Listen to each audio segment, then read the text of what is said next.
Good morning, everybody, dear members and followers of the network.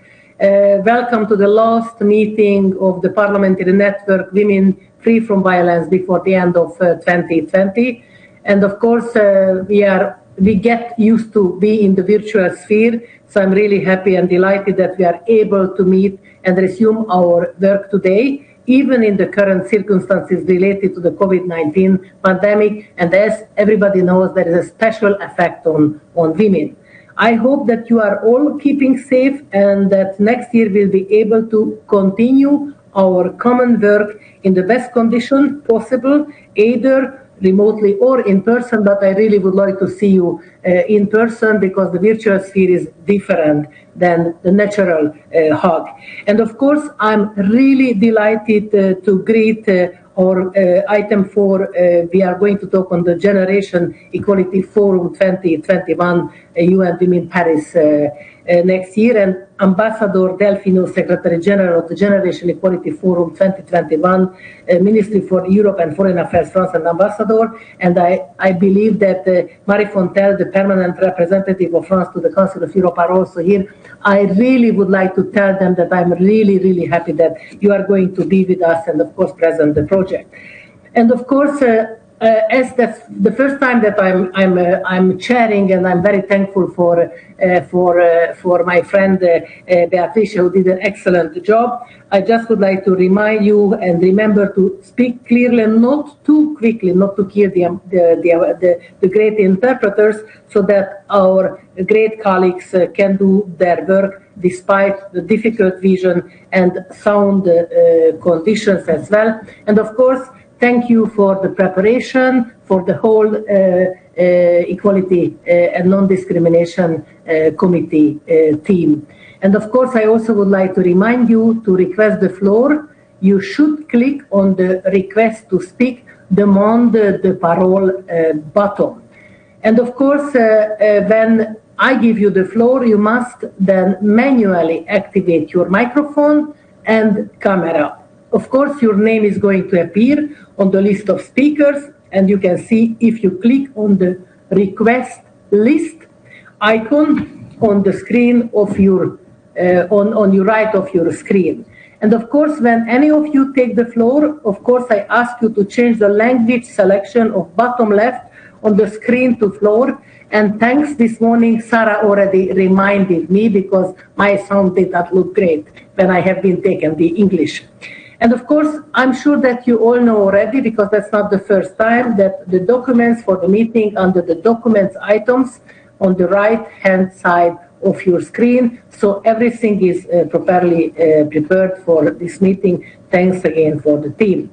And let's see our agenda. First, we should adopt our revised agenda, which you're supposed to get on Thursday. We have added the name of the speakers for the hearing on good practices implemented during the second wave of COVID-19 to tackle violence against women. We have also slightly changed the order of speakers in the session dedicated to the presentation of the handbook on the Istanbul Convention. I'm really thankful for the work that our colleagues did for that. I would like to draw your attention to the fixed time slot we have indicated for the item on our agenda. The presentation of the Generation Equality Forum 2021 will start at 9:45. I hope that we can keep the time. And the hearing on good practices implemented during the second wave of COVID-19 to tackle violence against women will start at 11 o'clock. If there are any members who have remarks on the agenda, then this is the moment that you could ask the floor. I try to check. I don't see any message, which means that everybody is super happy to be with us and spend a lovely Monday morning with us. As I understand, no comments, so the agenda is adopted. And my first question is, can we approve this change? I don't see any objections, so then I can tell you thank you very much. And of course, the agenda is rightly adopted. Now let's go to the second point of the agenda, the minutes. You have in your electronic file the minute of the 2 meetings of the network that were held in Strasbourg early this year, 28th of January 2020. Does anyone wish to comment of any of these minutes? I don't see any message, so can we therefore approve the minutes? Excellent, thank you very, very much. And now I just would like to give the statement by the General Rapporteur of Violence Against Women, and this is my lovely job. So we now come to item 3 on our agenda, where I intend to speak about the latest developments regarding the activities of the network and the topic that we will address today.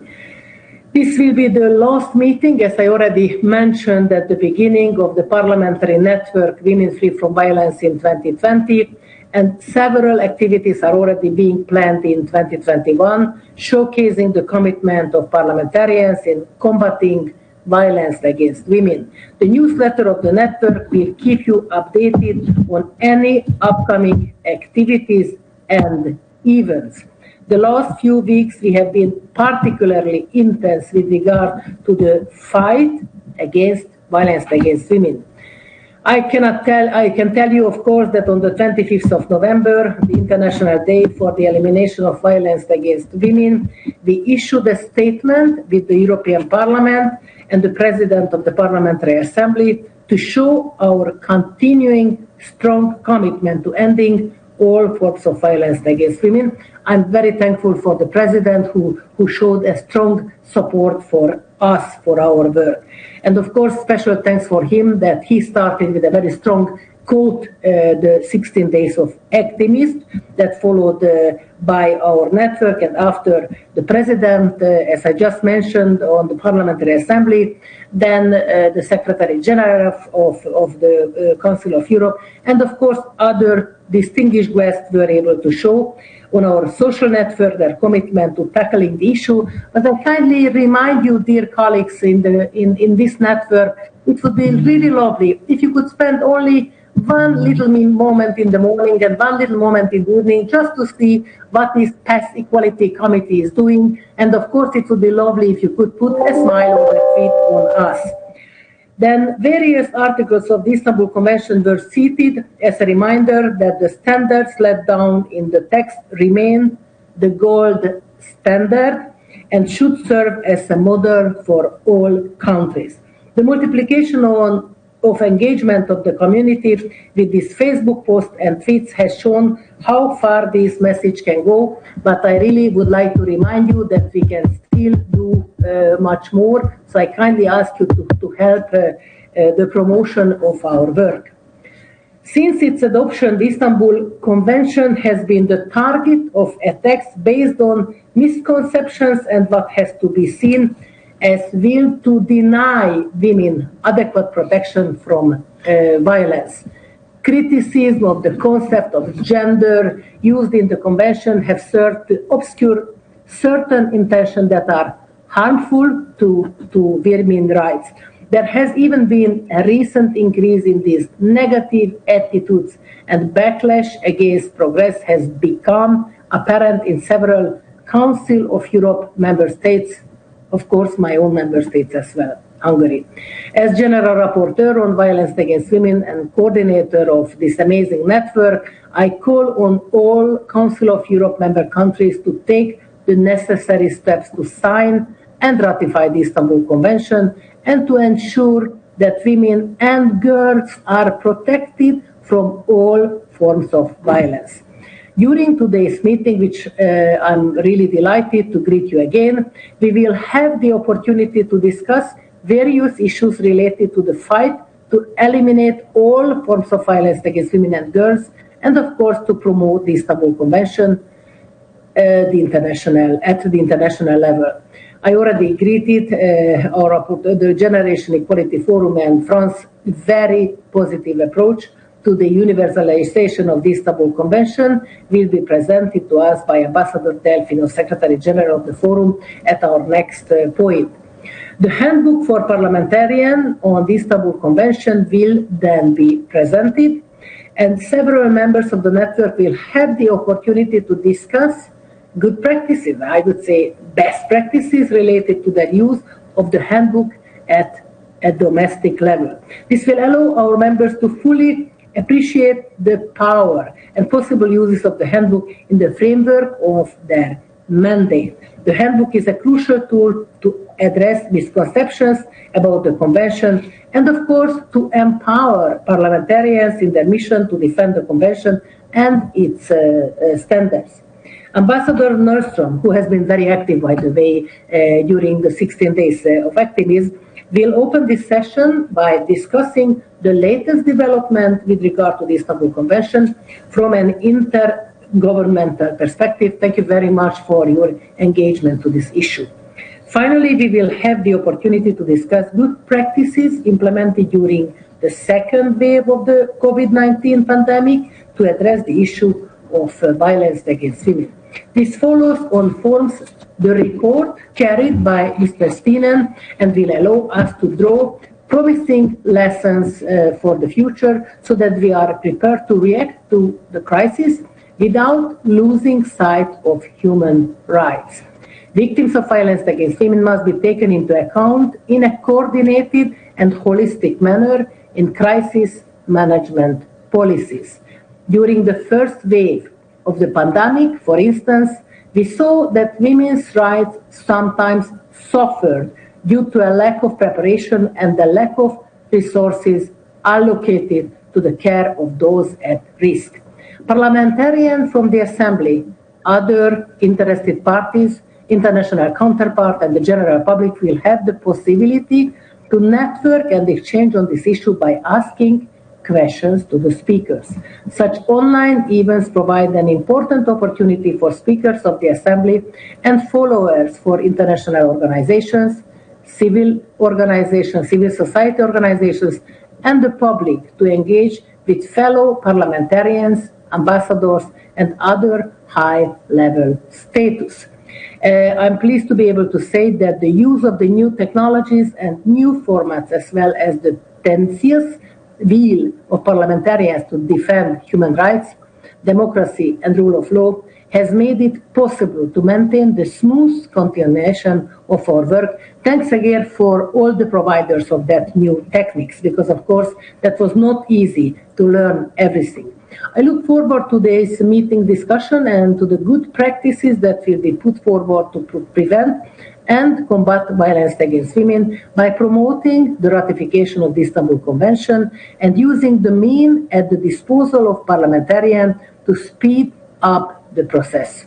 Those inputs will provide valuable information for the work of the members of the network and for parliamentarians wanting to tackle the issue of violence against women at the domestic and international level. And of course, just a small reminder, at our committee meeting last time, we agreed that we could have more colleagues who could be member of the network. I really welcome them. And now we are already at the fourth point, because I finished my presentation. And as I already mentioned, that as is also clearly seen in the agenda, this is the Generation Equality Forum 2021.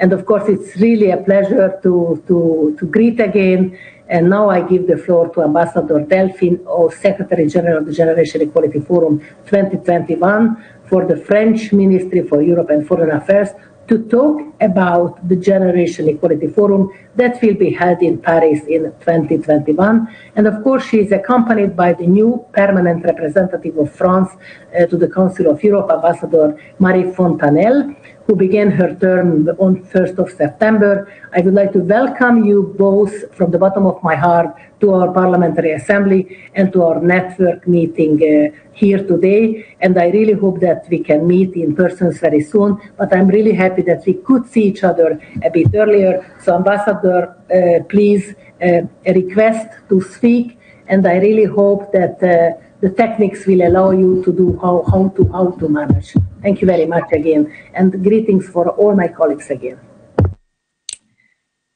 Bonjour. Good morning, Madam Chairperson. Can you hear me?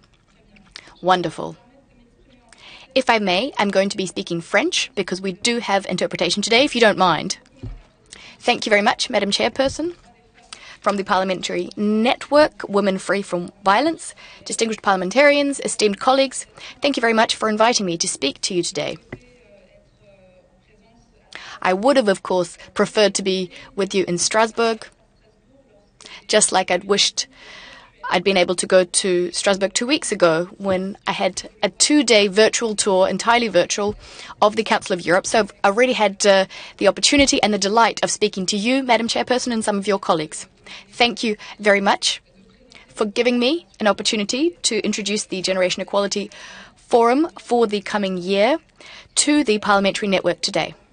I'll try to keep my comments as brief as possible so that we have time for a question and answer session with the parliamentarians who are attending today's seminar. So I'm an ambassador for women's rights within the French government, and I'm the Secretary General of the Generation Equality Forum. I hope that members of the Parliamentary Network have already heard about the Generation Equality Forum, either through their network, through the Parliamentary Assembly, perhaps from your national authorities. This is the largest diplomatic summit focusing on women's rights and gender equality, the largest of its kind since the Beijing conference back in 1995, where we had the declaration and the Beijing Platform of Action, which was set up. This Generation Equality Forum is a UN Women Initiative. Of course, that's a UN agency. It is co-chaired and co-hosted by the governments of France and Mexico. So one member state of the Council of Europe and one Council of Europe observer state.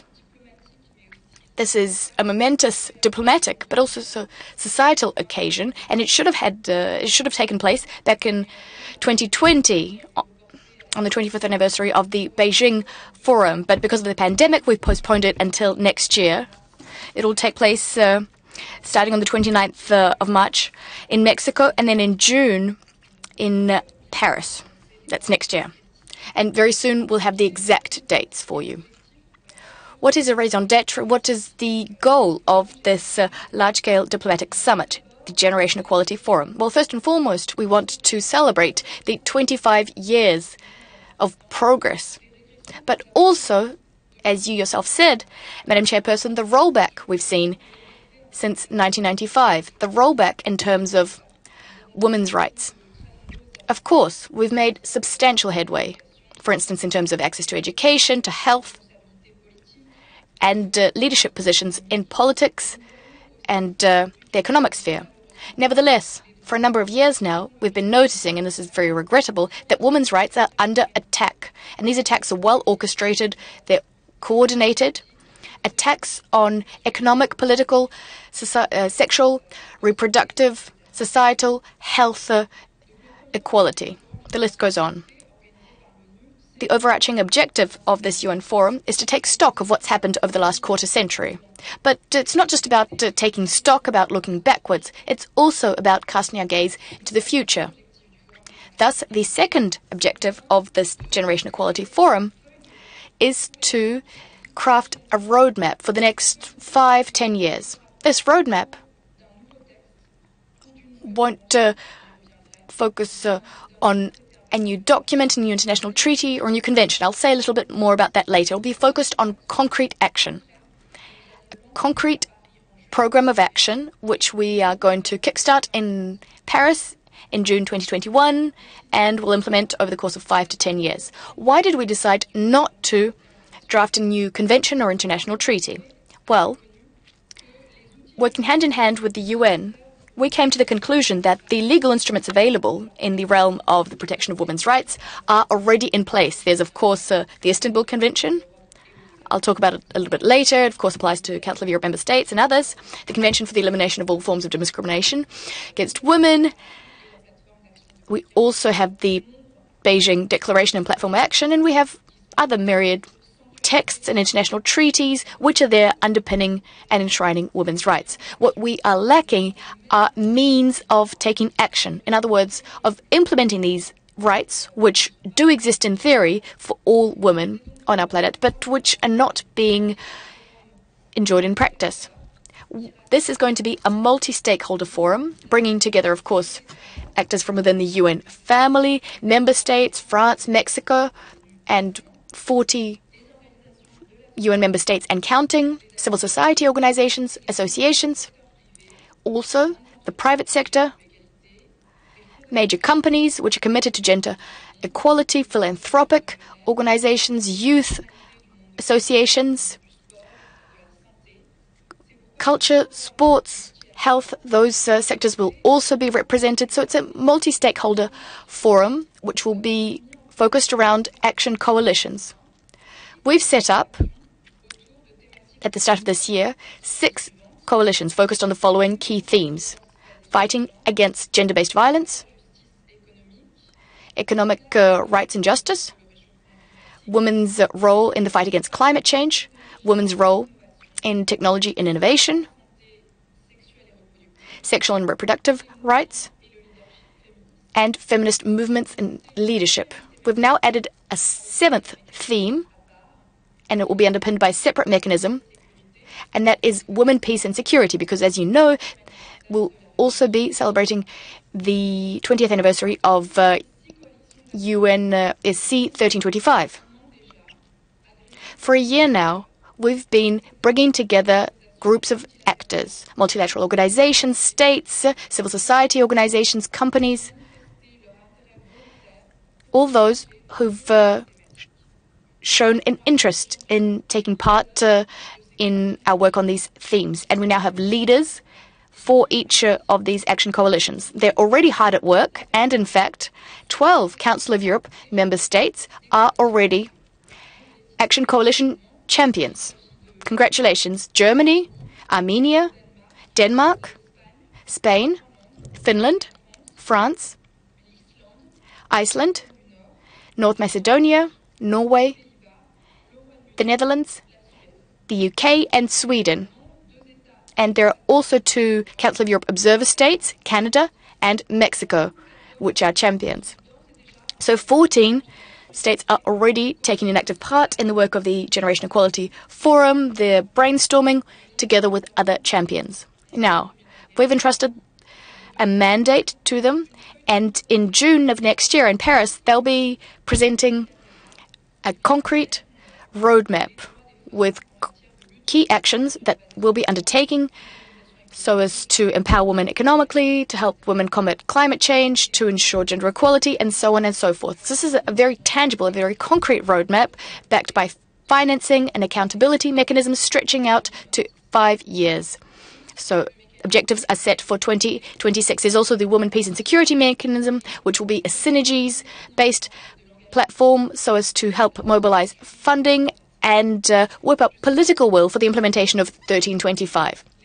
What I'd like to do today is to invite the other Council of Europe member states, which have not yet joined the ranks of our Generation Equality Forum participants, to join us.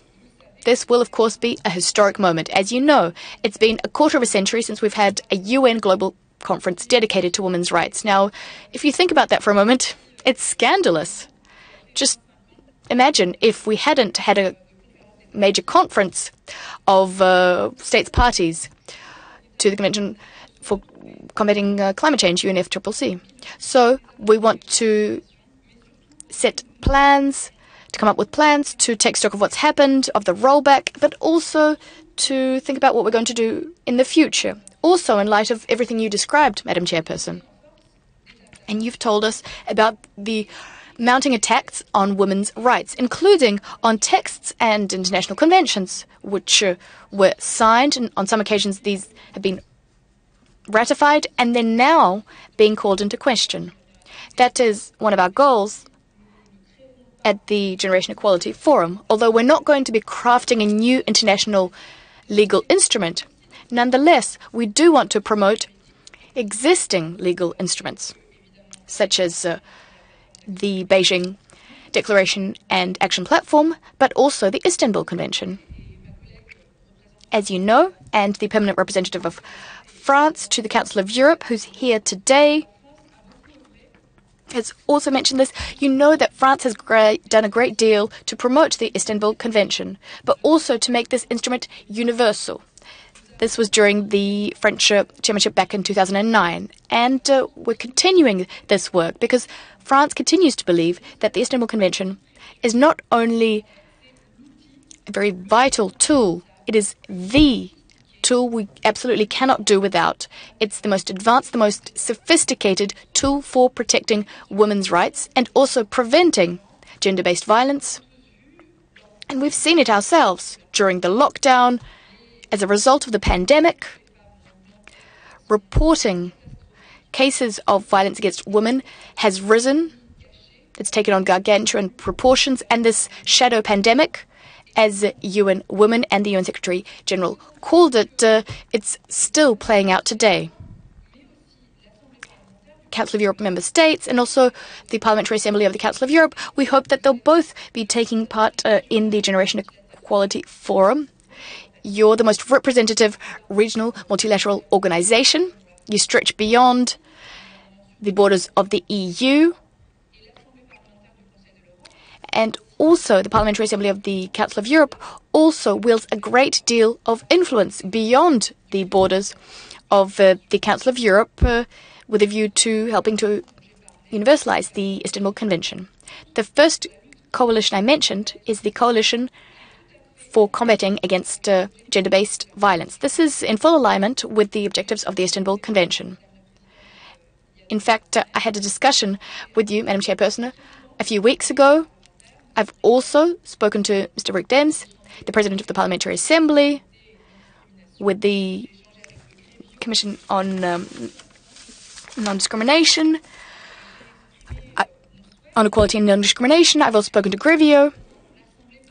And in light of all of this, I do hope that the Parliamentary Assembly of the Council of Europe will join our ranks, will join our coalition for combating gender-based violence. Because, of course, the list of participants is not closed. We're open to new faces, to new participants who want to take part in these coalitions,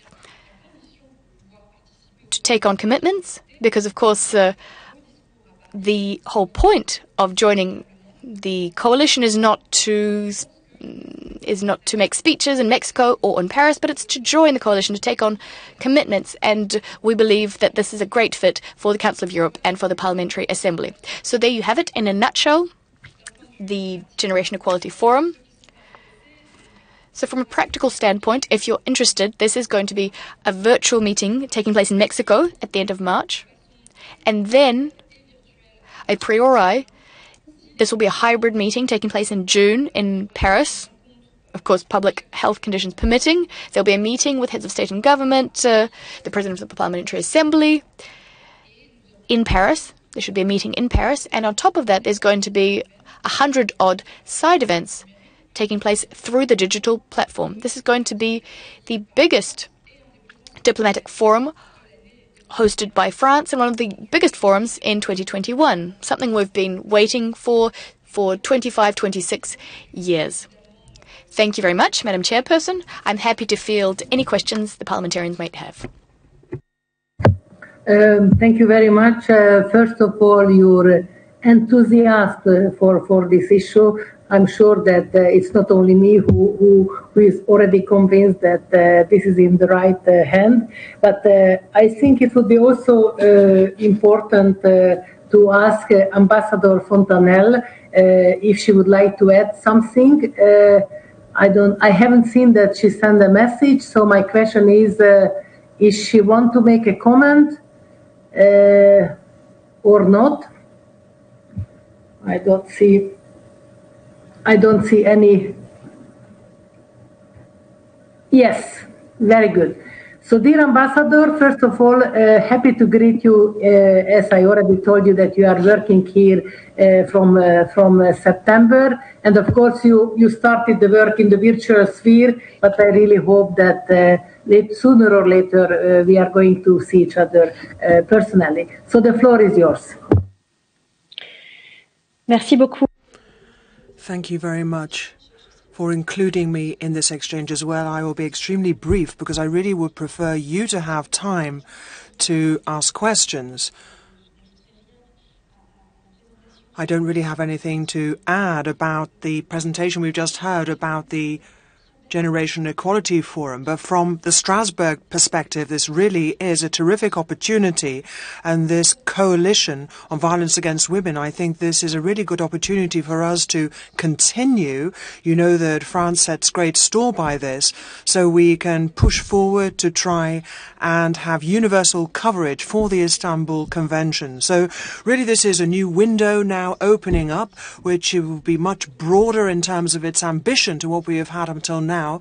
But certainly that's the perspective from which we see this forum. And when it comes to the timetable, as you're aware, we will be celebrating the 10th anniversary of the Istanbul Convention in May. Then we'll have the forum in March in Mexico, and all of this will culminate in June. So I think all of these different timetables tie in with one another beautifully.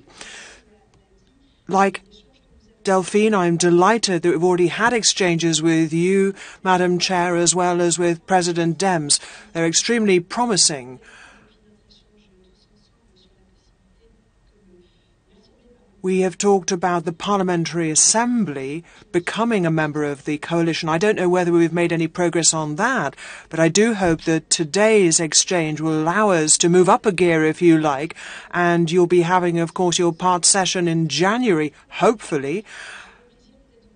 I very much hope that I will be able to meet you personally then to continue our exchanges. Thank you very much.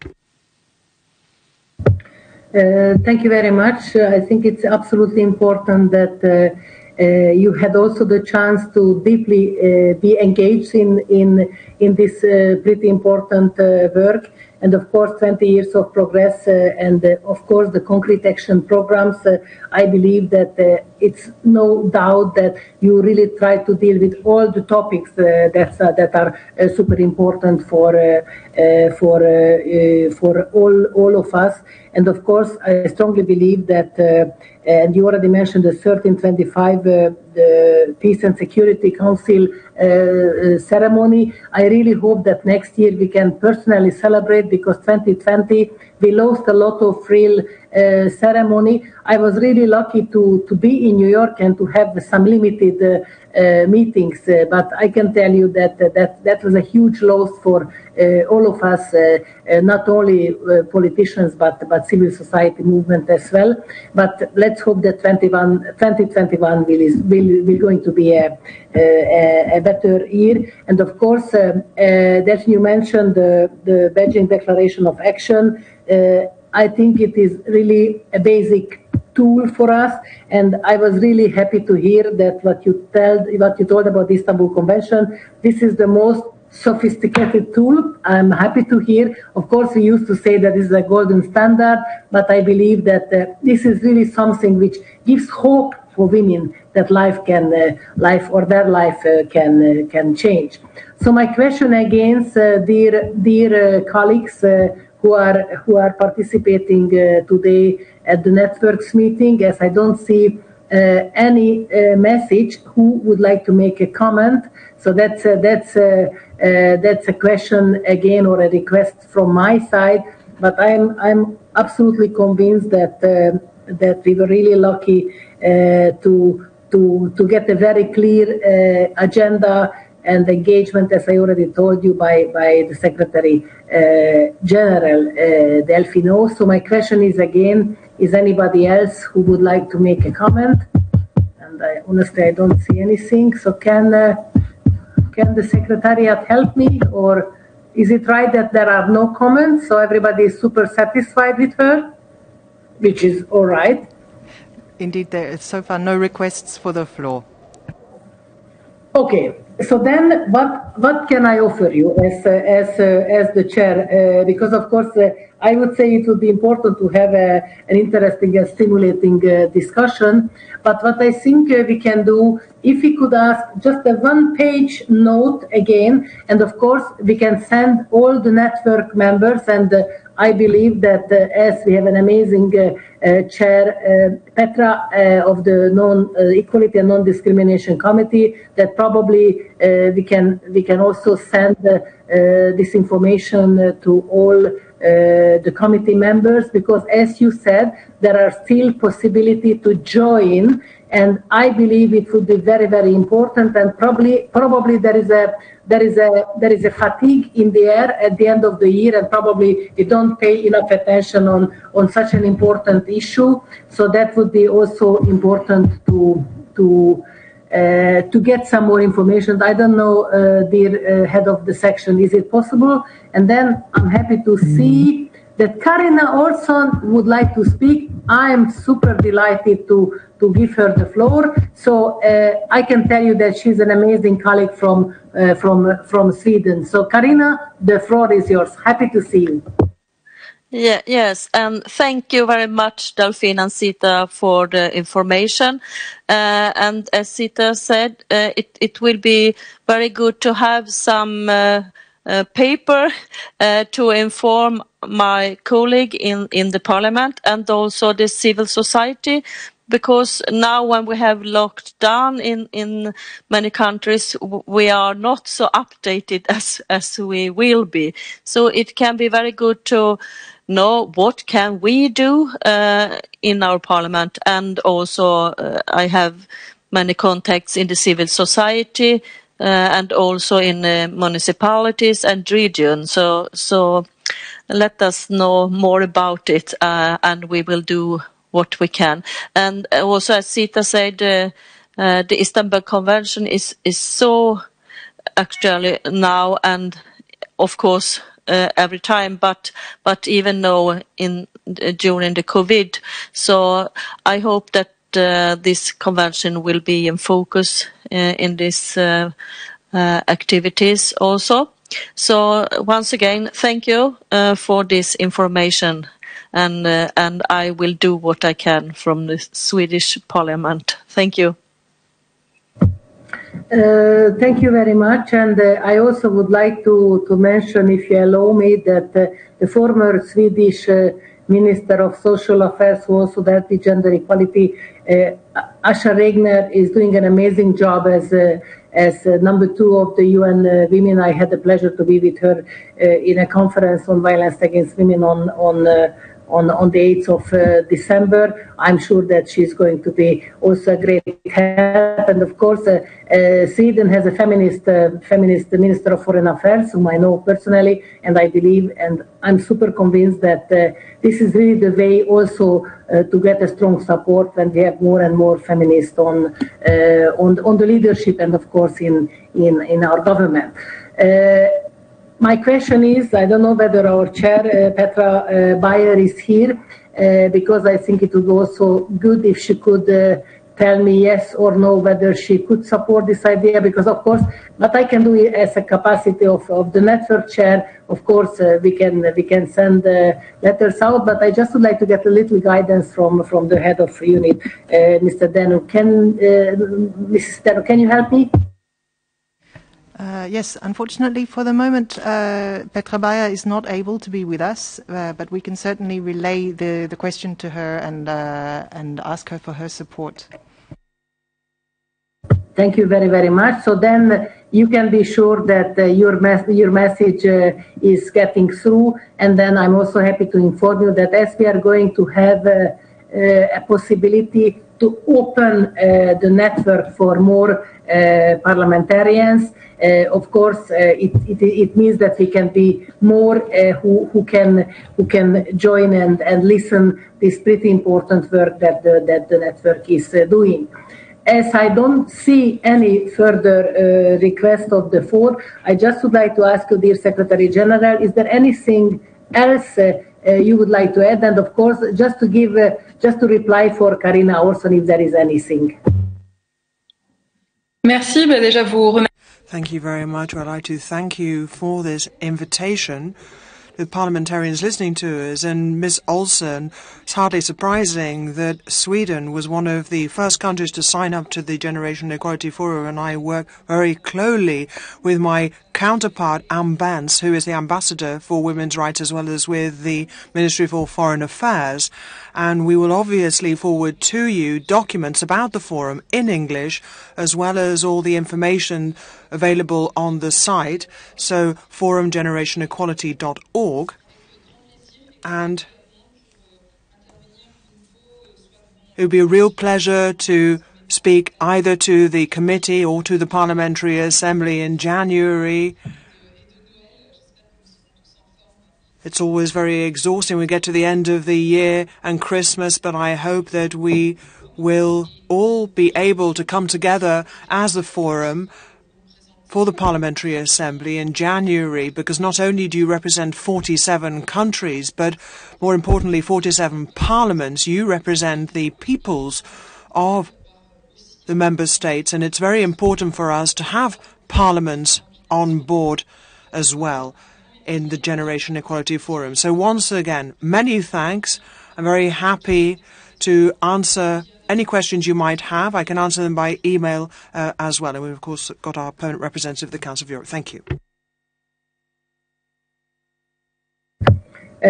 Thank you very, very much. So, as I said, that in my capacity, I really do the utmost, but I'm sure that we are going to tweet about this event. So probably all those colleagues who cannot be with us or spend some time with us, then go to have another activity.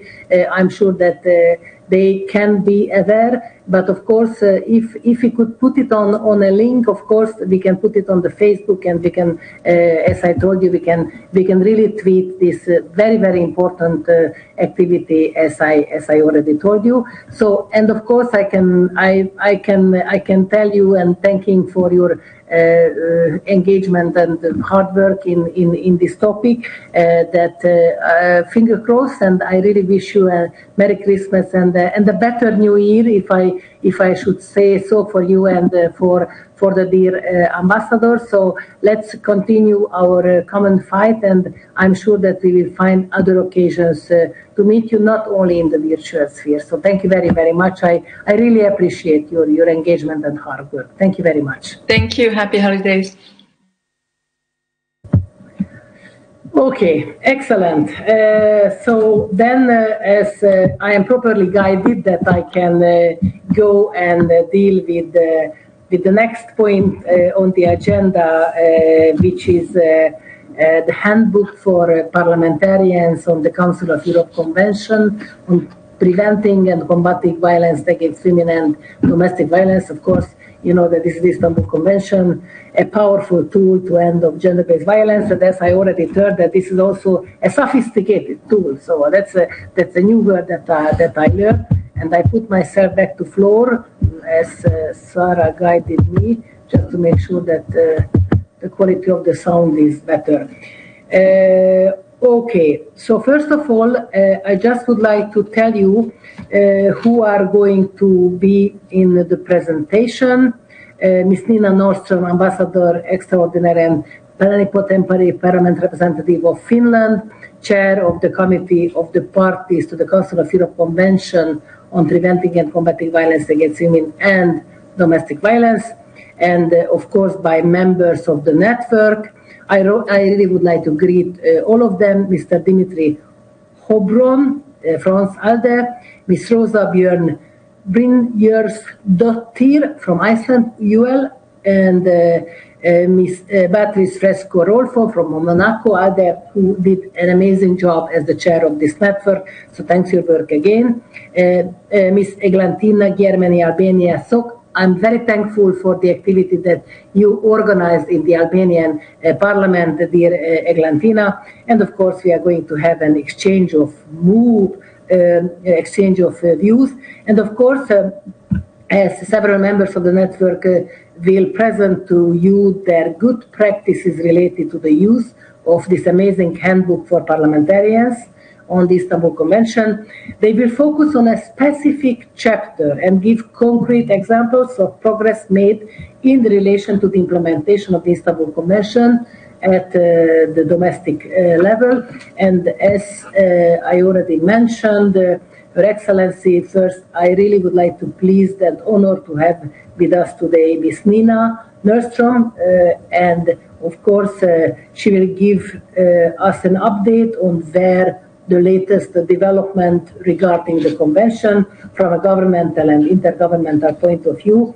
And of course, I already told you, thank you very much for your activism during the 16 days. And now the floor is yours.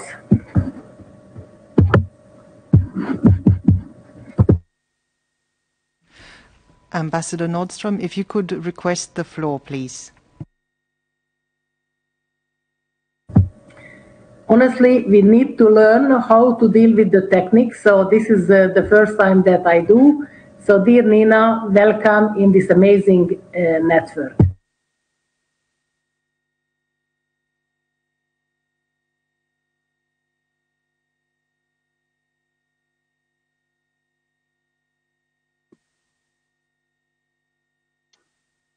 Excellent. Thank you. Thank you so much. Chair, distinguished participants, thank you for the invitation to participate in this meeting of your network. I'm really delighted that such a network exists around one of the most important current human rights discussions. I have been asked to set the scene, as it were, for your discussion today on the Handbook for Parliamentarians on the Istanbul Convention. My point of view, obviously, is governmental and intergovernmental, and I have some 5 points to make on where we stand right now with the Istanbul Convention, as to the work between the parties to the Convention, and on what you as parliamentarians can do to help support the Convention.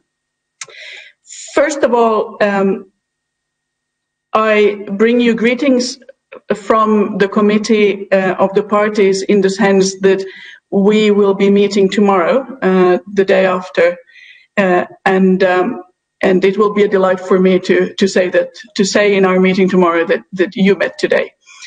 The Convention is at a very interesting stage in its development. Next year, 21, will be 10 years since the first signing of the Convention, and that is going to be celebrated in Berlin on the 11th of May in conjunction with the German presidency of the Council of Europe. Also, the independent expert committee Grevio, as you know, has come a long way already in the last few years in its baseline evaluations and reports of current member states. And tomorrow in our Committee of Parties, we will be discussing recommendations by Grevio to the latest batch of countries evaluated, that is now Andorra, Belgium, Malta and Spain. And further, the committee will also discuss just how the states parties themselves will start supervising the implementation of Grevio's recommendations. It will be looking at the next logical phase of the Convention, peer-to-peer supervision based on lessons learned from other similar intergovernmental work. And this should take the Convention into its next 10 years of growing up and maturing. Secondly, it's clear that despite the very solid and good work done by Grevio, and despite the huge advances made in many member states on this topic, and despite interesting developments generally within the Convention, there are also many, many reasons to worry. The Convention continues to be questioned, as you know, and the fundamentals of gender equality and women's rights are still neglected in many countries in Europe. But what we need is strong governmental commitment to the implementation of the Convention, because the obvious states, governments, are the ones who are responsible for guaranteeing the enjoyment of women's rights and all human rights. And this is where your handbook comes in. It asks, for instance, the question, what parliamentarians can do to help support the Convention? I couldn't be more delighted with that question. The issue of violence against women is so obviously the front line now of human rights. and misunderstandings, particularly about the more conceptual elements of the convention, are many. That is the reason why we need practical tools to actually advance and to make progress. And I really believe this handbook is such a tool. We all know that high-level conferences and so on are great for awareness raising and political support. But in addition, and most importantly, we need actual practical steps, such as compliant legislation, tasking national bodies, financing institutions to do the real work, be it on victim protection or something else. And only then can we begin to end impunity around violence against women.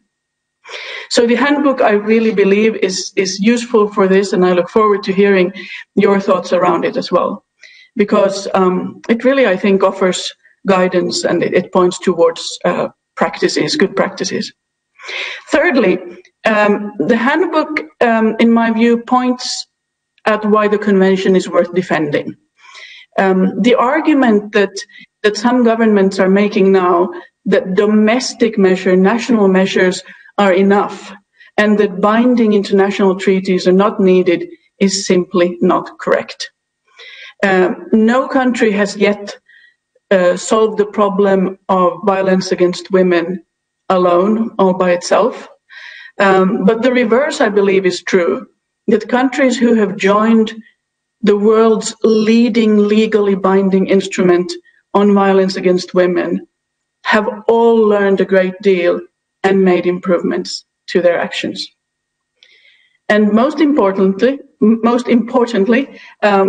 who have joined are obliged to continue fine-tuning and financing their actions to prevent and combat violence against women and domestic violence.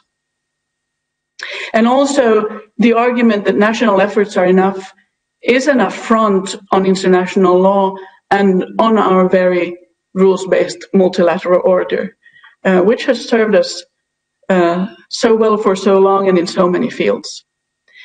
So very much worthy of defending. Fourthly, US parliamentarians have a key role in advancing the ratification of the Istanbul Convention. We really need all Council of Europe member states to ratify the convention. That challenge has gone nowhere. And of course, the convention is open to non-Council of Europe member states as well, which is a wonderful thing. And in the more narrow context of the European Union, the ambition to accede to the Istanbul Convention certainly continues to need attention. A few governments, as we know, opposed to accession, but the great majority of EU member states are supportive, and the EU Commission is also working towards accession. And finally, I would just like to share with you that my favorite part of your handbook is Appendix number 1, which is the checklist for parliamentarians on how to support the Istanbul Convention. So please make use of that checklist. And equally importantly, please continue to give your support to the broader work of human rights and the rule of law and access to justice in Europe. I firmly believe that where the rule of law is respected, so are women's rights and gender equality. Thank you very much.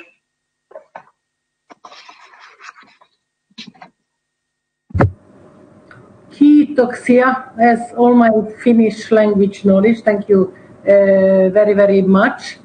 And of course, it is always very, very important when you let us know what should we do and how can we do even better.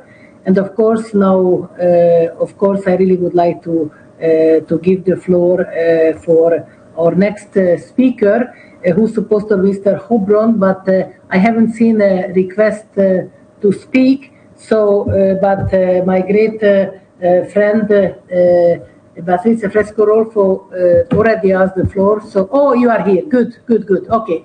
So I'm really happy to give you the floor. So thank you very, very much.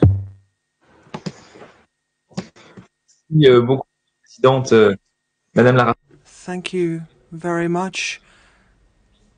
I just need to adjust my mic, I think. Yes. Can you hear me? Is everything okay? Good, thank you. Thank you very much. First of all, I really want to thank all of you, Madam Rapporteur General, to take part in this Parliamentary Network of Women Free from Violence, to make my own modest contribution. Now we are talking, amongst other things, about the updated Handbook for Parliamentarians, and I just want to set out some of the legislative measures as well as political efforts to publicize the Istanbul Convention standards. Just some of them, however, but I would like to say how much the French government has done to fight against sexual and domestic violence in recent years. Since it has done so much, it would be difficult to go through everything in the space of this concise statement. But allow me to salute Marlène Schiappa, who at the time was the Minister for Equality between Men and Women, and Alexandre Louis, for example, who's a member of the PCE, Bérangère Couchou, Matou, Guillaume Boucheffa, and Olivier Prady. So some of my colleagues who've been involved in these efforts.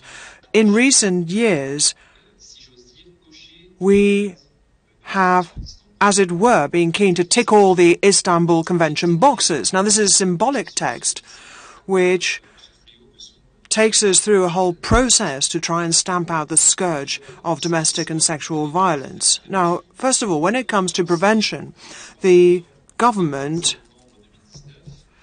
launched a forum on domestic violence running between September and November of 2019, which was the first stage, if you like, as a prelude to adopting new measures. It was designed as a stock-taking exercise to diagnose those measures which had yielded results, or to look at the various measures which hadn't yet been taken up, and also to rally local stakeholders such as the prefects, local councillors, associations, law enforcement officials, as well as, of course, the victims of sexual and gender-based violence. So on the back of that nationwide consultation process, the conclusions were forwarded to the Parliament, to the government, and they were then warmly invited to take action in order to get legislation on track.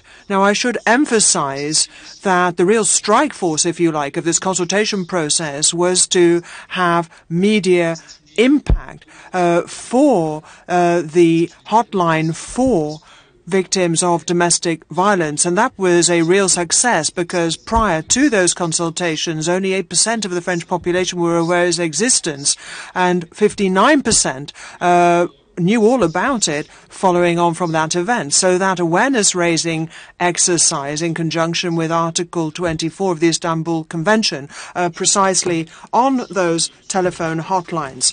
Now, the consultation exercise is still ongoing, and it is something, of course, which has been very important during this very troubled period of the public health crisis, and all of the main media groups are active in publicizing these alert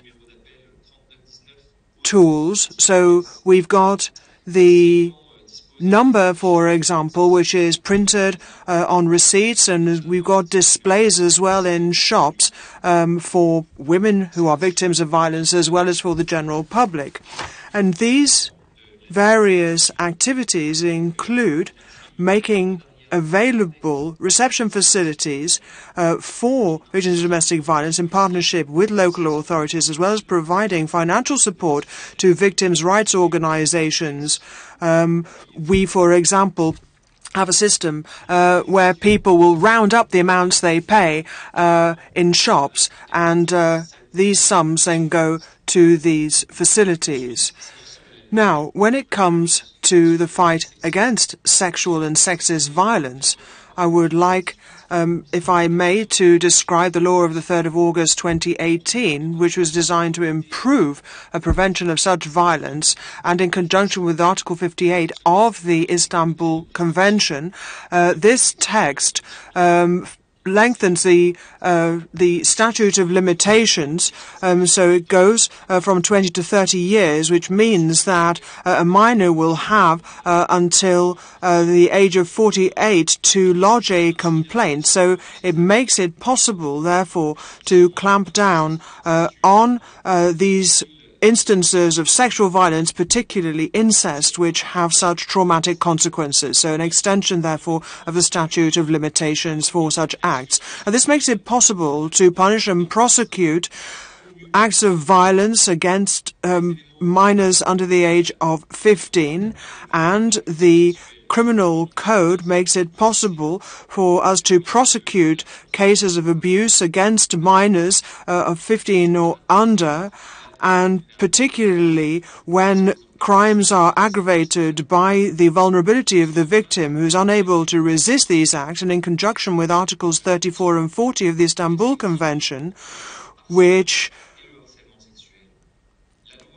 govern stalking and sexual harassment, we have now a definition of online harassment which allows us to remedy a legal vacuum. So concerted, targeted stalking online campaigns are now punishable because the law now has a provision governing street harassment, which is inspired by the offence of sexual harassment, but there is no necessity of it to be on a repeated basis to prosecute such acts. Now, when it comes to the prosecution of domestic violence, Parliament has adopted two laws, the first dating back to the 28th of December 2019, which is designed to prosecute sexual violence in a family setting, to try and bring down the cases of violence against women, particularly femicide, and in conjunction with Article 53 of the Convention, this law sets a deadline of 6 days maximum for ruling by a family court for a protection order. This legal instrument allows the court to gauge the extent of violence, and without waiting for an official complaint to be lodged, to issue emergency measures such as rehousing a spouse in the case of domestic violence, or the prohibition on a violent partner to bear arms. Now, if a spouse wishes to remain in the family home on an experimental basis for a 3-year period, financial support will be given for rehousing. So, in other words, paying the deposit or the first month's rent. Now, when it comes to the definition of victims protected under the Istanbul Convention, the law will provide for measures to stop an abusive partner approaching a family, and there will be a special tag to prevent them if they are subject to measures, and also a special phone line in the family home if an abusive partner or spouse does not respect the restraining order which has been issued by the court. We have specific measures which are designed to transpose the findings of the consultation that I described to you into law. Now, this all operates in conjunction with Article 30 of the Convention, which provides for the suspension of visiting rights to minor children by abusive parents.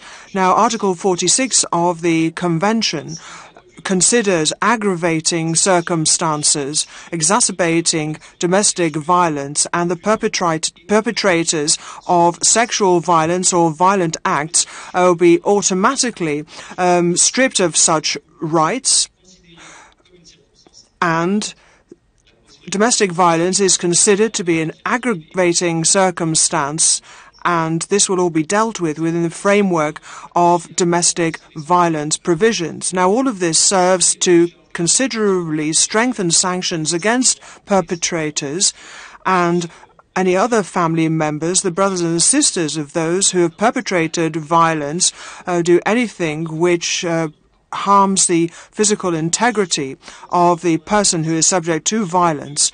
Now, psychological violence within a couple which leads to suicide or suicide attempts will in future be punishable by a prison term of up to 10 years as well as a significant financial penalty.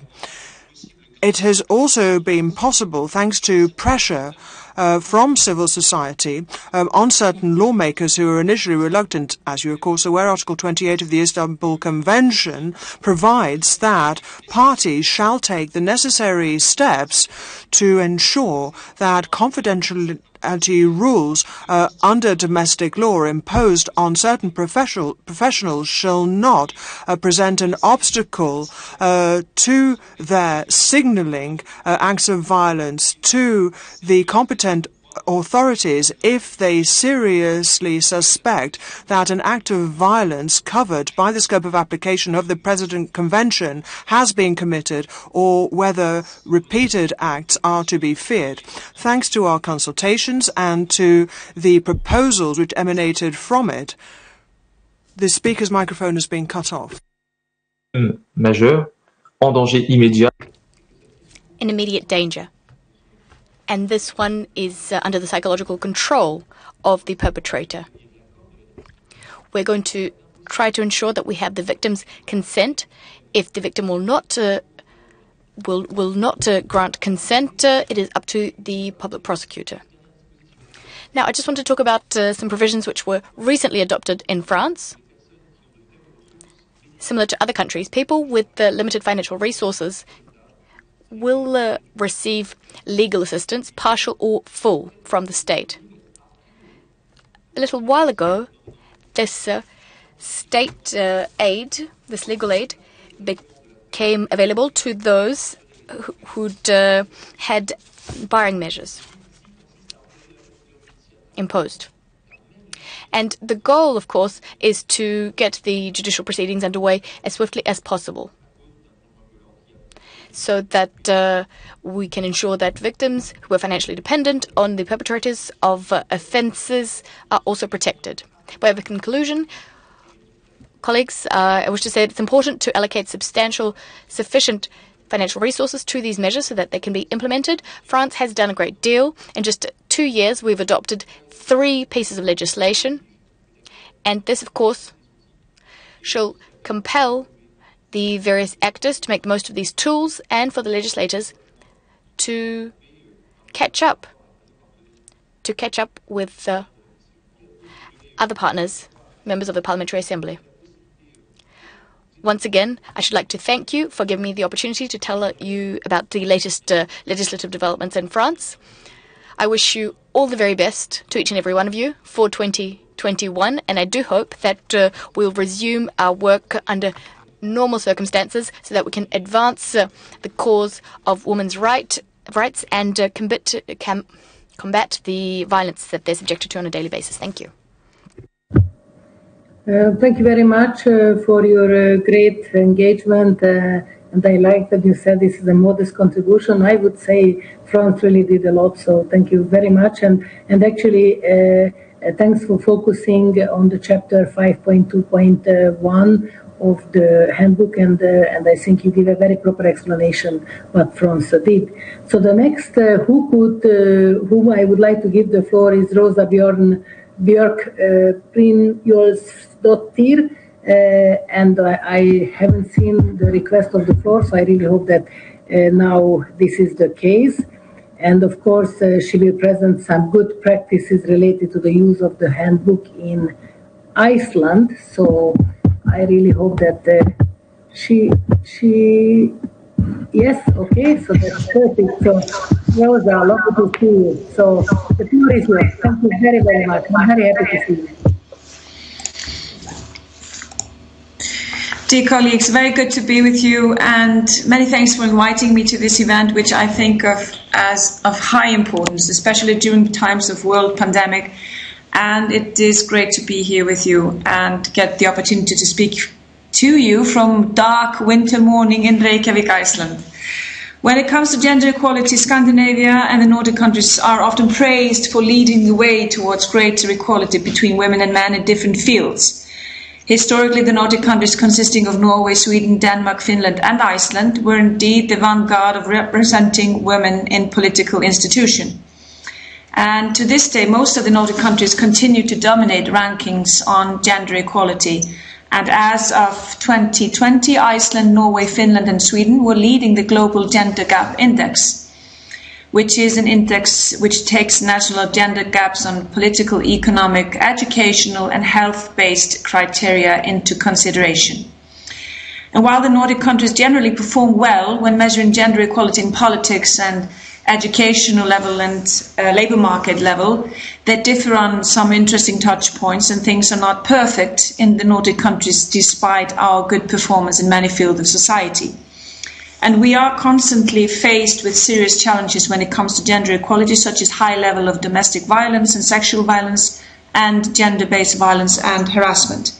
And we have still a lot of other obstacles on our way. We have, just to finish this bit of insight view into the Nordic reality, we still have less economic power than men. Only 22% of managers are women, only 30% of experts on TV are women, and women still earn around 14% less than men.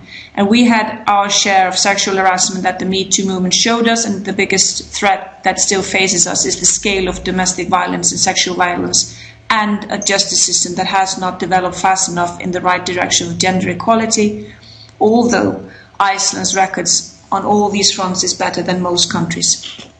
As we are here today, giving an experience on different aspects of implementation of protection and prevention of violence against women, and regarding and sharing on how the national experience to provisions of the Istanbul Convention, I think it is extremely important to have this handbook on implementation of the Istanbul Convention for parliamentarians, and we have to keep reminding the parliamentarians of the convention.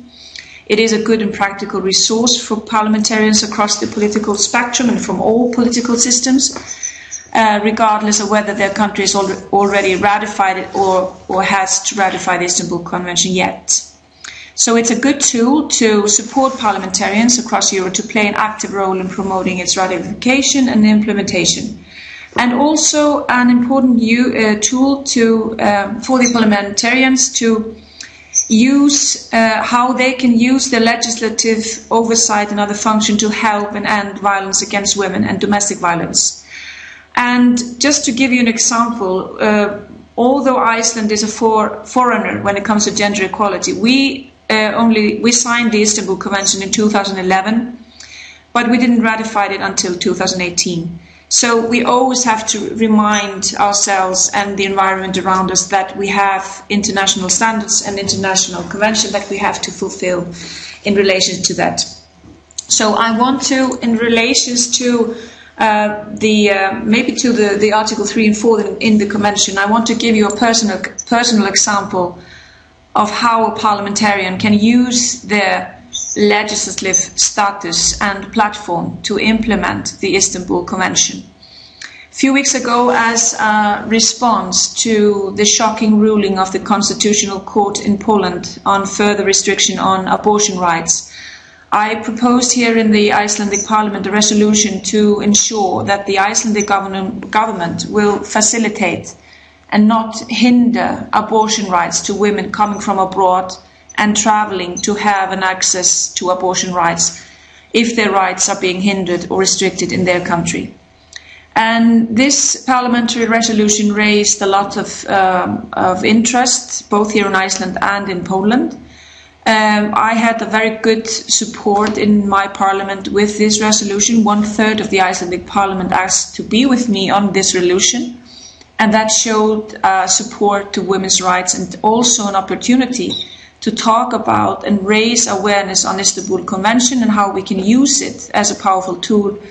And if used in relation to parliamentary issue, it strengthen the parliamentary knowledge about the convention and how parliamentarians can use their legislative oversight and other function to help and end violence against women and domestic violence, as I mentioned earlier on.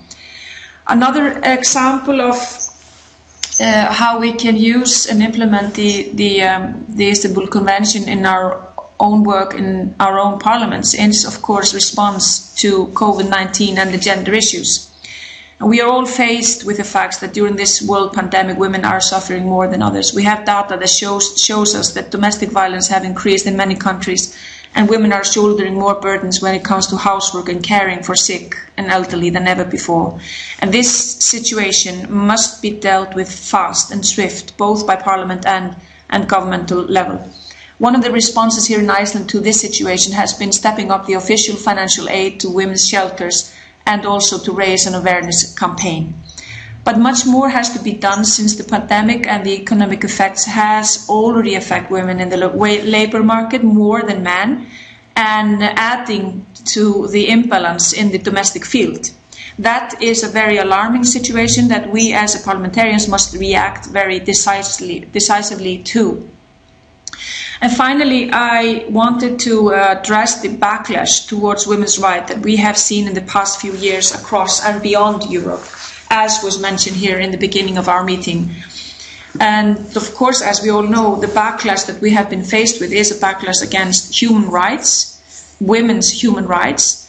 And of course, this backlash has left its mark on the Istanbul Convention and slowed down the progress of its wide ratification and implementation.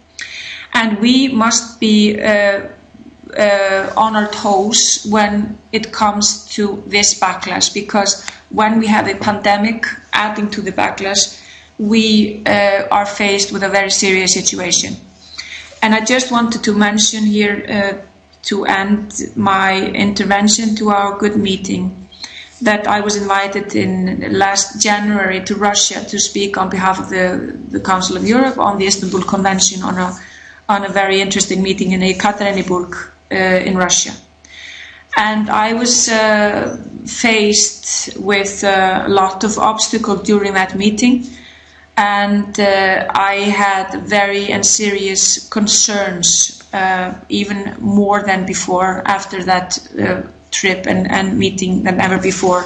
And I also want to use this opportunity not only to strengthen us that are aware of the good effects of the Istanbul Convention on daily lives of women and girls and on the gender equality in our countries, but also to encourage us ourselves to involve parliamentarians in countries such as Russia and Azerbaijan to be on board, to inform them about the positive effects of the Istanbul Convention, and also to eliminate the wrong ideas and wrong ideas about the Istanbul Convention when it comes to implement it.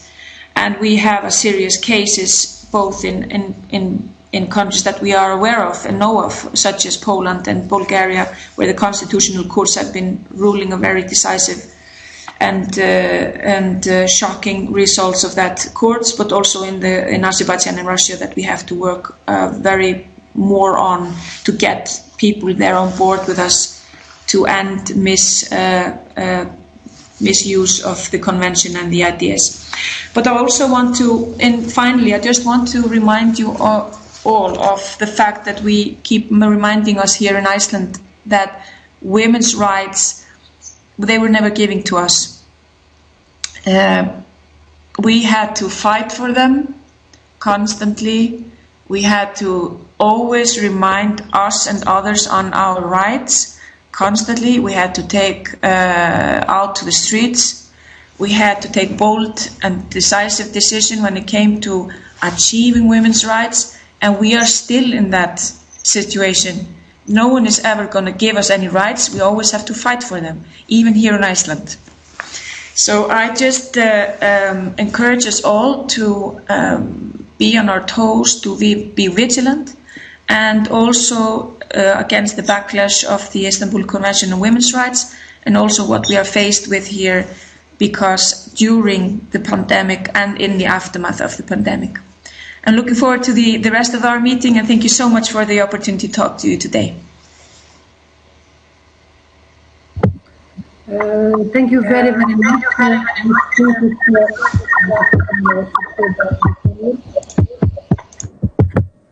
Okay, so thank you very much, Rosa. And I think it would be lovely if you could send us the resolution which facilitate abortion rights, because I think it could be pretty interesting for all of us. I have been followed what's going on in Poland, and of course I have a lot of friends there who inform me directly, and I think it's absolutely unacceptable what is going on. And probably we could also think about to do a resolution on that topic within the Council of Europe, and of course that would be a lovely homework of our committee, but of course the chair is Petra, so the only thing which I can do, I can warmly recommend to act because I think it's absolutely important, and I definitely agree it's an ongoing fight, so we cannot take it as granted, because what our sisters fought in the 1970s, the backlash shows that we have the same fight again in 2020, which is very, very disappointing, and especially for the populist governments who try to explain that we are not a first-class citizens, just a second-class citizens as women, which I think, of course, we all refuse. So let's send a clear message for Petra Bayer, our chairperson, and I think it would be very important. So I'm a strong supporter to have a resolution within the Council of Europe. So I'm sure that our secretariat will help me with how to proceed. So thanks again. I don't know how cold it is in Iceland, but I'm always a bit.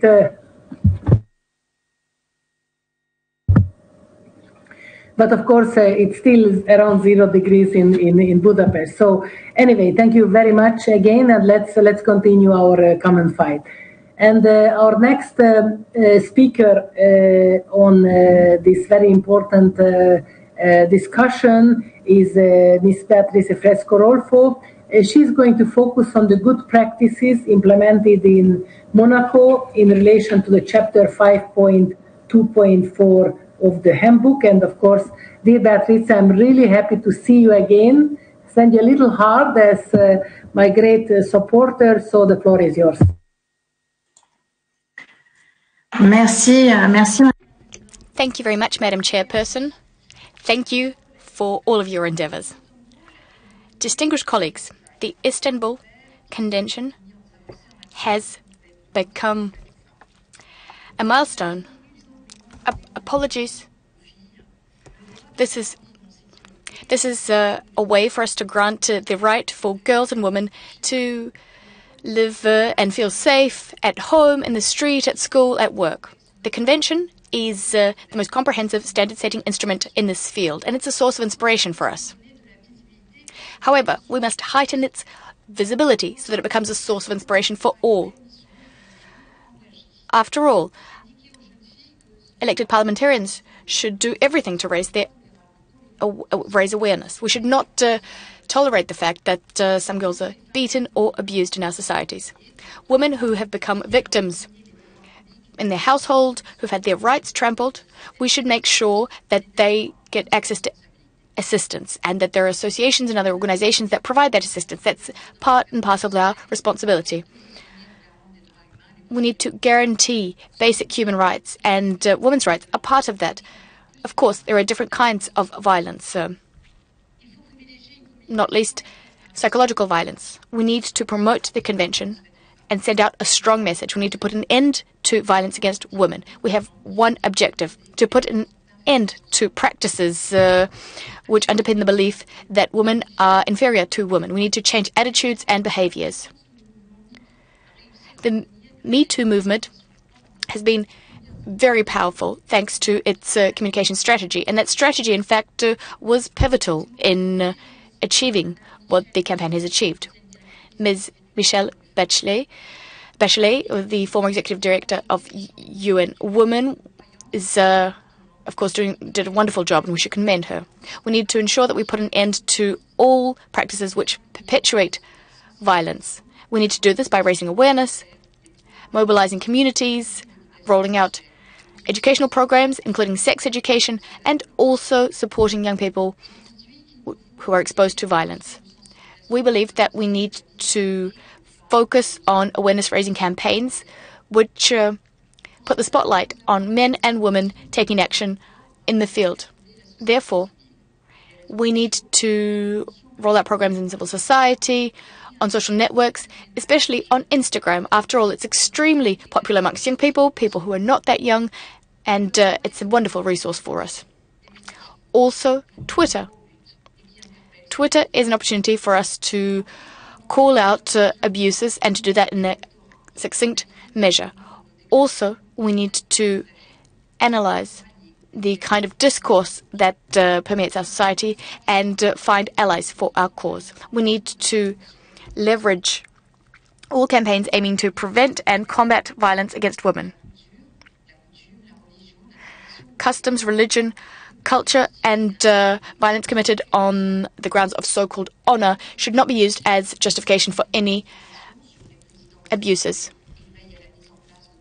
I believe that we need to ensure that also within the Parliament there is no harassment. We need to stamp it out, and the President of the Assembly needs to partake in this work. We need to ensure that CEOs and company directors ensure that everyone has access to decent working conditions, and also in the state sector we need to ensure that the convention-based commitments are upheld.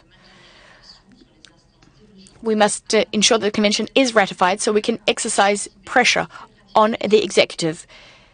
And we need to also promote such ratifications. Parliamentary Network Women Free from Violence has a lot of potential to do away with prejudice, according to which women are inferior to men.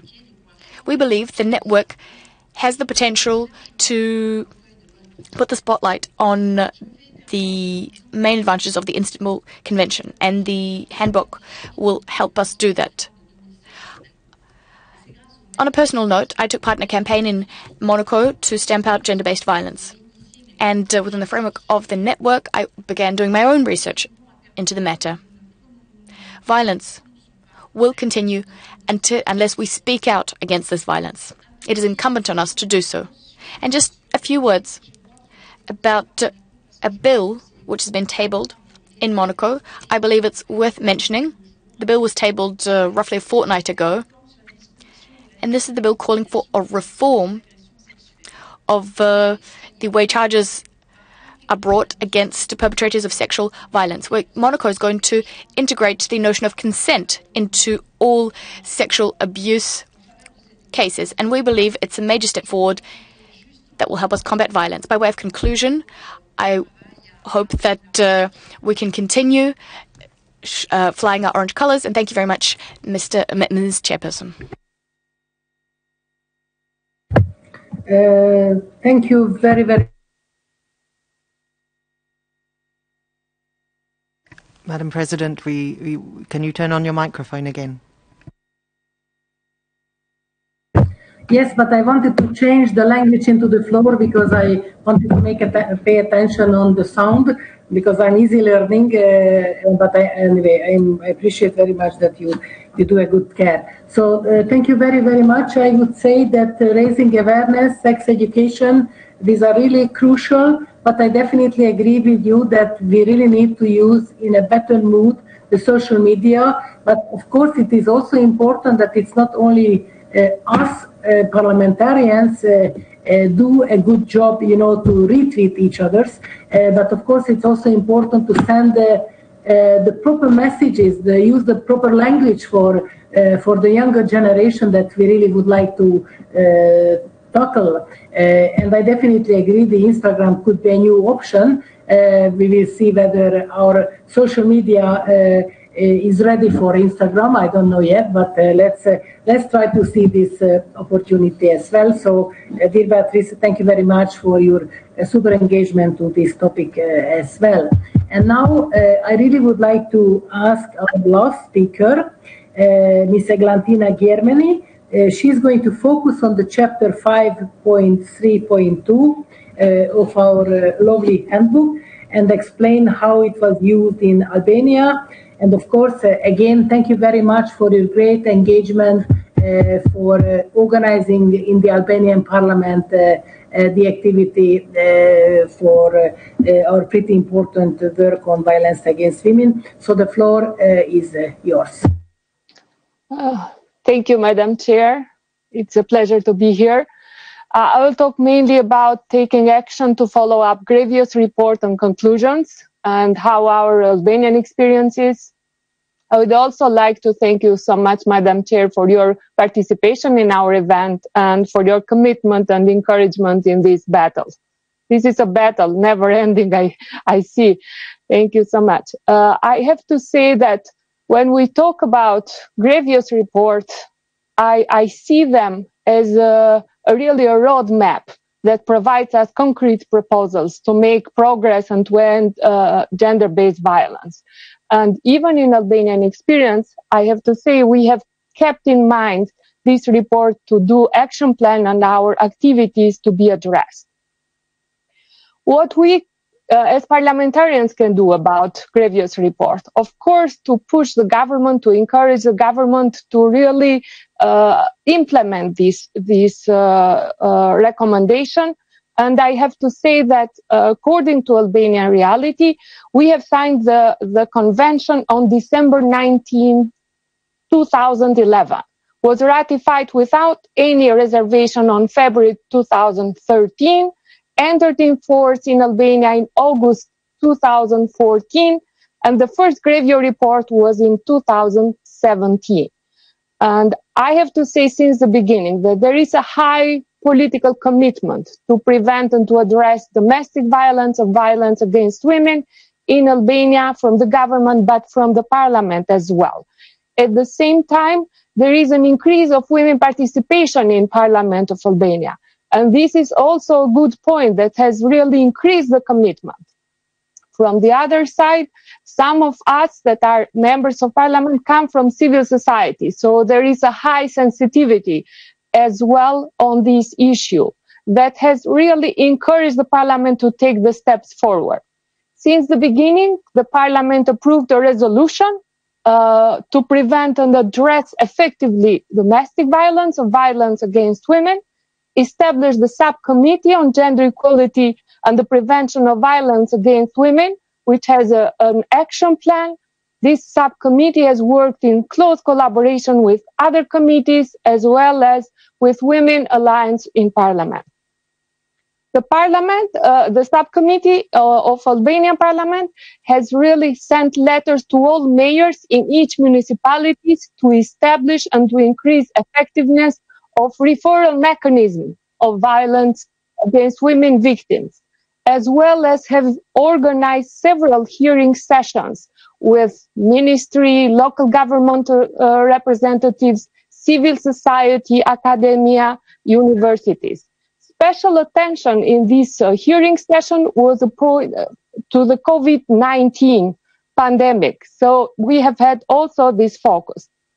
At the same time, there have been improvements in the legal framework in 2018 and 2020, even recently, that really ensure a higher protection of victims of domestic violence, more efficient prosecutor to the perpetrators, as well as rehabilitation services for the perpetrators in order to prevent more violent and really to rehabilitate them.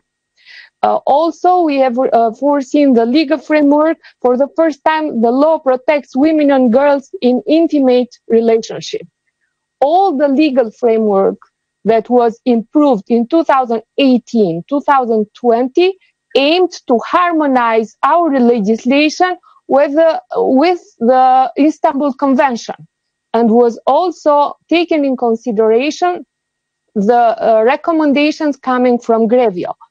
I have seen them, the whole recommendations from Gravios as a roadmap for our subcommittee, but also for our parliament. One of the last changes that we did in legislation was really to protect victims and to really take away the abuser from home, really to provide immediately by removing the perpetrator from home for a period of time determined by court order.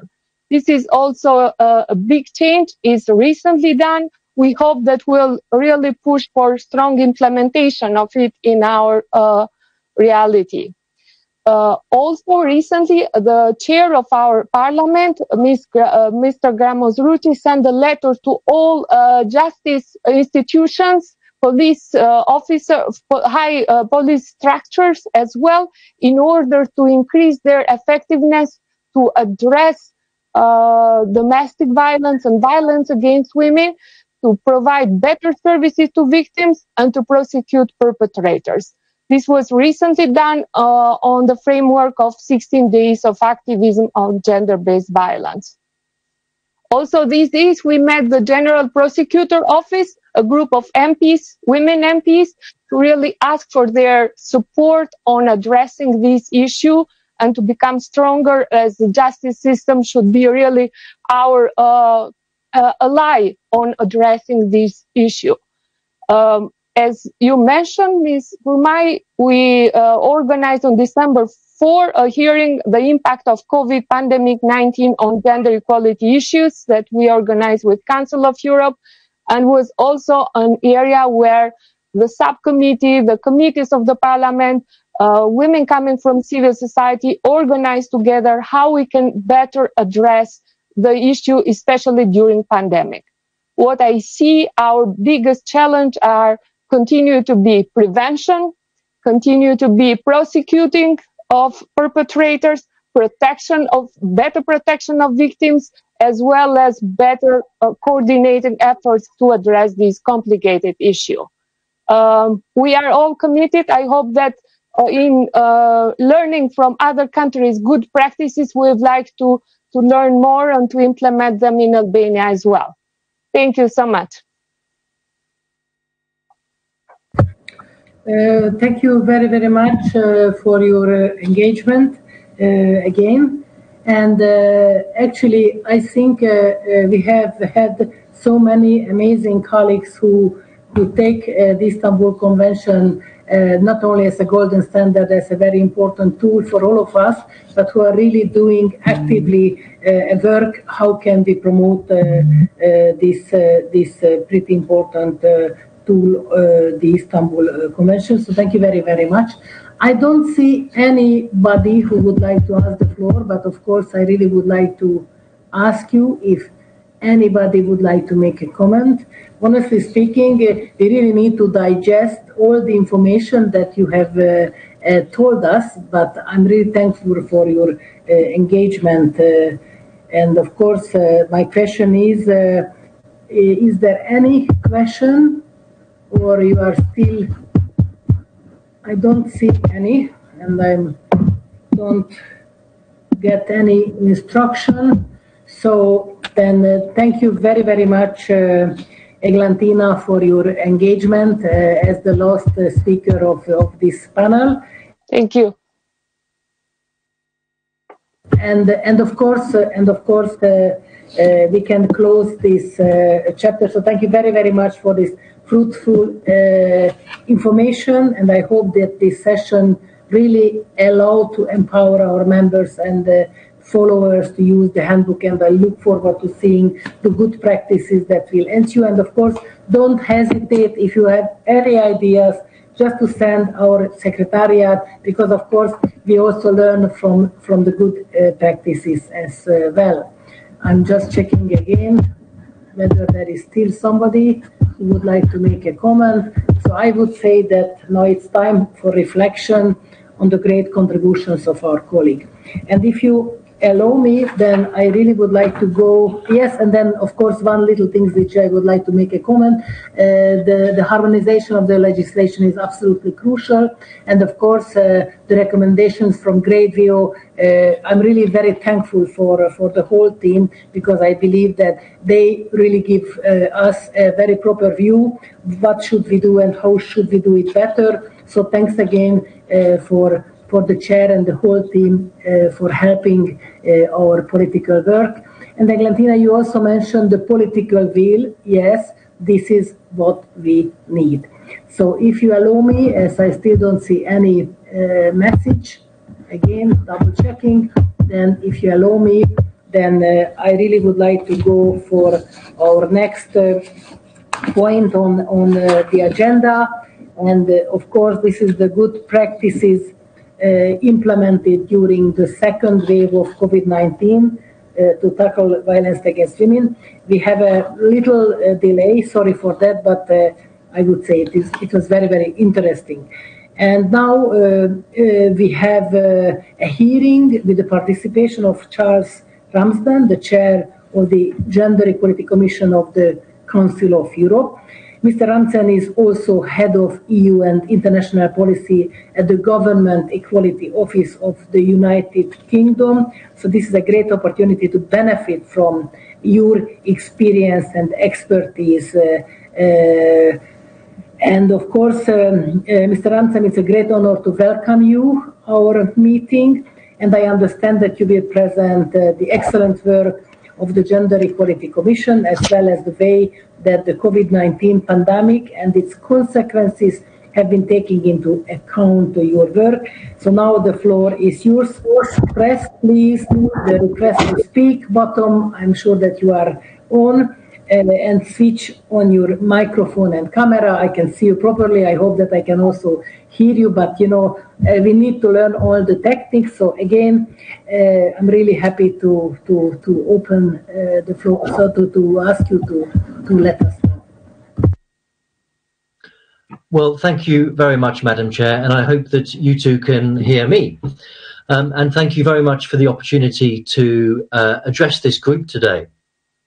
As you've heard, I'm the chair of the Gender Equality Commission at the Council of Europe, although not for much longer, it saddens me to say.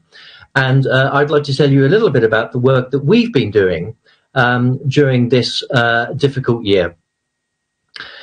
Firstly, at the innovation of one of our members, the members of the Gender Equality Commission were very quick to gather and record information about measures taken by member states in relation to COVID-19 and gender equality.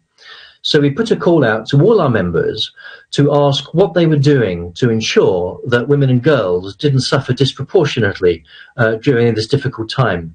And we collated this into a document so that others could look and maybe seek inspiration as their own governments were struggling with this issue.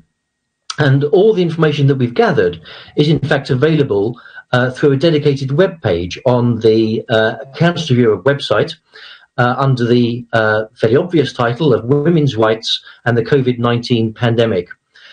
Maybe one of my colleagues or I in a moment will be able to drop a link to this publication into the chat. And as I say, this very simply just sets out the actions that governments have taken to support women and girls during this difficult time. It's a very long and comprehensive list. And it demonstrates, I think, that many governments have been very aware of the situation of women and girls and have taken into account their needs as they develop their responses for both dealing with the immediate crisis, but also as we move into the recovery phase.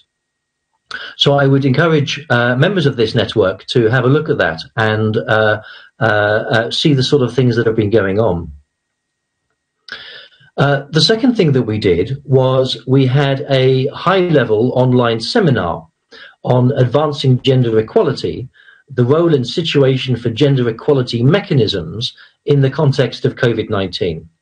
So this was held back in October under the Greek presidency of the Committee of Ministers, and of course we're very grateful to them for supporting our work. The transcript for this seminar will be available shortly on our website. In the meantime, the video is available if anybody cares to flick through that. But perhaps we could let you know, Chair, when the transcript is available and you could circulate it to the members. Now, this was a very interesting seminar, of course, and the main conclusions that we reached were that COVID-19 has brought to light and made worse, it's exacerbated different elements of gender inequalities. So it was a well-attended seminar, lots of participation, and it in particular highlighted the diverse ways in which the current health crisis has impacted women, drawing on emerging research in the experience of civil society organisations and the gender equality mechanisms across Europe. As COVID-19 continues to affect lives and livelihoods around the world, evidence shows that the pandemic and its fallout are having a regressive effect on gender equality, threatening to restrict or roll back women's and girls' fundamental human rights. In this context, the role of institutional mechanisms for gender equality become all the more important in adopting measures to mitigate the social and economic impacts of this crisis on women. So I myself work for a institutional mechanism in the United Kingdom, and we were very active to try and ensure that we were putting forward our views as the proposals were being developed to deal with the crisis, just to ensure that women and girls were taken into account. We also found that the impact of COVID-related restrictions on the hidden pandemic of violence against women and domestic violence took place in the context of increasing resistance in many countries to the Istanbul Convention.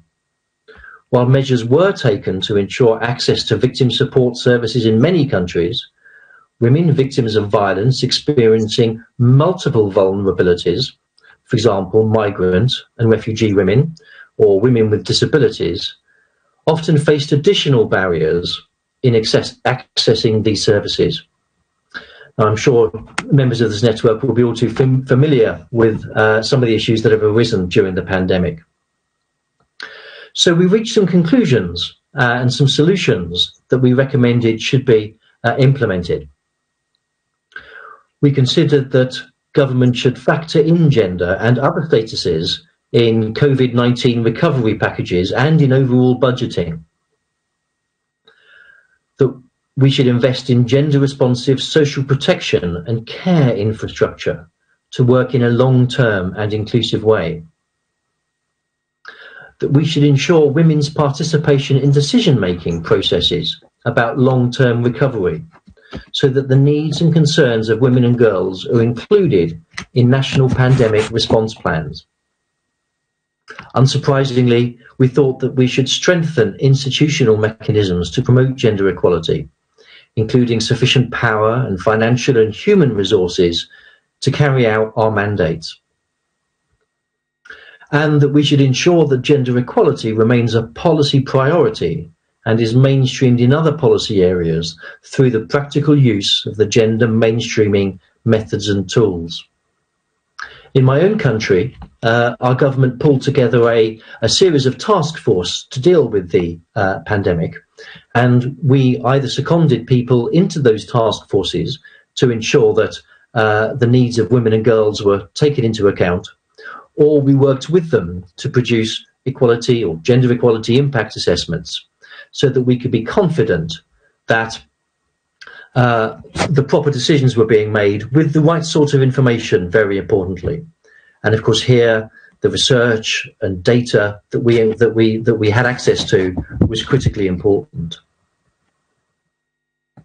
So that was a really interesting seminar, and I would encourage members to read the transcript of that. In relation to COVID-19 and violence against women, as I'm sure members of the network will know, all the available data points to a rise of cases of domestic violence during lockdown, and restrictions have impacted on women's experience of violence. Information gathered included several innovative examples of measures taken at the national level to ensure women's continued access to services. But we also found that there is not a single approach to measuring the rise in domestic violence or any of the other forms of violence against women. Some countries were able to document a rise in calls to helplines, others in the use of online services, or in the number of police interventions. Others noted a drop in numbers altogether, which is equally alarming. Whilst it's too early for a clear picture to emerge, we know that the lockdowns and restrictions on movement have impacted significantly on women and their experiences of violence. So again, we can refer to the list of actions that member states have taken to find some solutions to this. Now, Madam Chair, whilst I'm here, I would like to take the opportunity to talk to you about some of the other priorities of the work that we're doing in the Gender Equality Commission. From memory, this is the first time I've addressed this group, so it's a great opportunity for me to tell you about our work. One of our major pieces of work over the last couple of years has been both developing and promoting the 2019 Committee of Ministers recommendation on preventing and combating sexism, which is a great piece of work and contains the first internationally agreed definition of sexism. The recommendation puts forward a common understanding of concepts and sexist behaviours, whether this is mansplaining or silencing behaviour. It attempts to get under the sort of granularity of what benevolent sexism means. And the recommendation goes on to recommend concrete measures to prevent and eliminate sexism in different sectors. So this might be within the media, within the public services, within the education sector. This Council of Ministers recommendation has now been translated into 23 languages, and again is accessible through our webpage. We have an online action page and a video and a quiz developed as part of the Council of Europe campaign called Sexism. See it, name it, stop it. And this is available in 20 different languages. And a new brochure on sexism was published in September 2019, making more accessible the content of the recommendation. So it has sections on the question and answer, the definition of sexism, its targets and impacts, and examples of sexist behaviours in different areas. Because although I was quite instrumental in drafting that recommendation, we do know that it's not always as accessible as some documents that we can publish. And the Council of Europe has funded a project, Mobilise Against Sexism, led by the European Women's Lobby, which includes national level actions to promote the Council of Europe recommendation on sexism in 9 participating countries. And these are Belgium, Bulgaria, Croatia, Ireland, Hungary, the Netherlands, Portugal, Romania, and Spain. So authorities in those countries are being supported in their fight against sexism. We've recently started work on a new Council of Ministers recommendation to protect the rights of migrant, refugee, and asylum-seeking women and girls. And in fact, the second meeting of the drafting committee preparing the text of this new recommendation is meeting this afternoon. My commission has a mandate to complete the preparatory work and forward a full draft of the recommendation to the Council of Ministers by the end of next year. And the drafting committee is taking into account all relevant standards and materials from the Council of Europe and other international organisations to prepare the draft recommendation, including from the Parliamentary Assembly. So that's work we currently have underway, and we have some further work planned for the future. We're about to commission a mapping study on the work that is being carried out at the national and international level on the role of men and boys in gender equality. The Commission will discuss this issue at its next plenary in April with a view to deciding on the way forward. So we're just kind of conducting a review of what's out there at the moment, the information, the research, and also a review of the actions that have been taken. And we propose to make this a major piece of our work over the coming months. At our meeting in April next year, we will also review the Commission's work so that we can identify future priorities for consideration in preparation of our mandate for the 2022-2023 period, which of course will be prepared and adopted next year. And this is likely to include thinking about the next Council of Europe strategy on gender equality, as our current one comes to the end in 2023. In May next year, we'll be organising a conference under the German presidency of the Council of Ministers, jointly with the Violence Against Women Division, to mark the 10th anniversary of the Istanbul Convention and the midterm review of our gender equality strategy. So I hope I've been able to give you a very quick tour of the work that we've been doing to understand and propose solutions to the impact of COVID-19 on women and girls. I hope I've been able to share some of the work that we're currently doing and have done and our future plans. And I'd like to thank you for inviting me to speak at this very important meeting. Sadly, this is my last event as the chair of the Gender Equality Commission, as my term is up at the end of this year. But I will nevertheless remain a member of the Commission, and I'd like to convey to you our full interest to cooperate closely with the Parliamentary Assembly in our common goal of improving gender equality and eradicating violence against women in our member states. Madam Chair, thank you very much for your attention. Thank you very, very much, and I'm sure that you did an amazing job on a field in which you really proved that how much men can do for a better world for women and girls. And I believe that it is absolutely important that you are going to stay in the committee and help the work. I can share my personal experience. Last Friday, we had a Council of Europe delegation, Hungarian delegation meeting, and we contacted our ambassador of the Council of Europe in Strasbourg. And actually he explained, the last 2 weeks, everything was about Istanbul Convention, and I simply don't understand why it's so important. And I was like, my goodness, don't you know that we have the 16 action days? So this is really the only time when we loudly speak about this topic. And I can tell you, I feel ashamed as Hungarian parliamentarian what is going on in my own country when the tiny Christian Democrat, that's a party of 1%, the satellite party of Fidesz, made a declaration that we should not ratify the Istanbul Convention, which means that they simply neglect what they should do as a government. On it, of course, they explain that we have the best legislation ever, so you can imagine. But that's really my personal comment. So I really appreciate your work, and I try to see if any of our colleagues made a comment or would like to ask a question. This is not the case yet. But definitely what we can do, as your colleague put already in the chat box, the messaging, all the documents which are already available.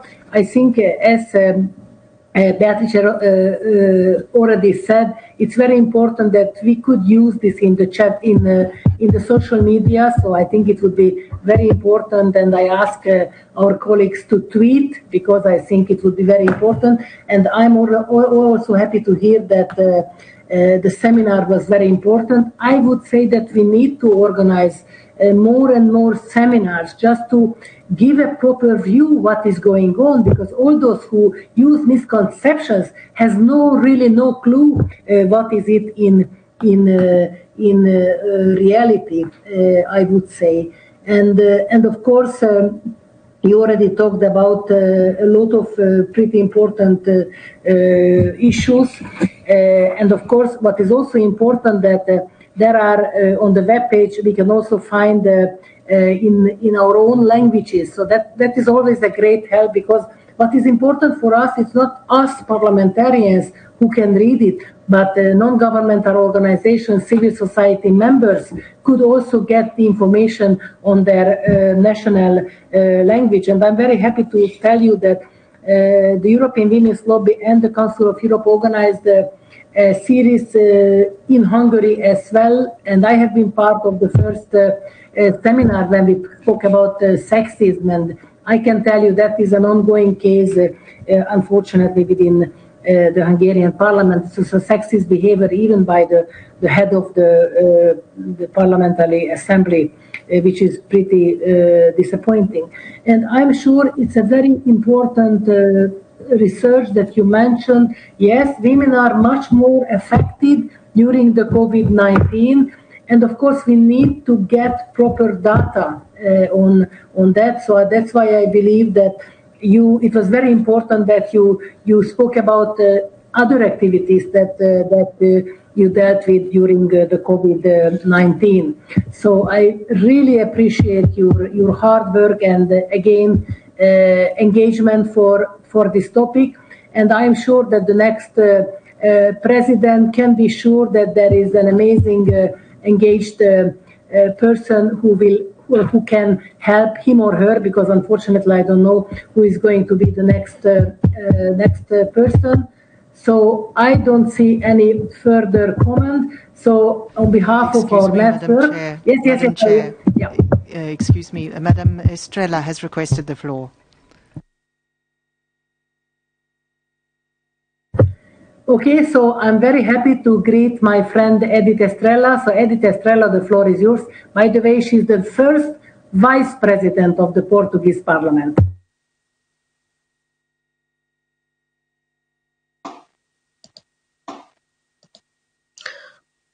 Bonjour à toutes et à tous. Merci. Good morning to all of you. Thank you very much, Zita. Thank you very much, Zita, for an excellent job of work and for all of your commitment to this very important struggle.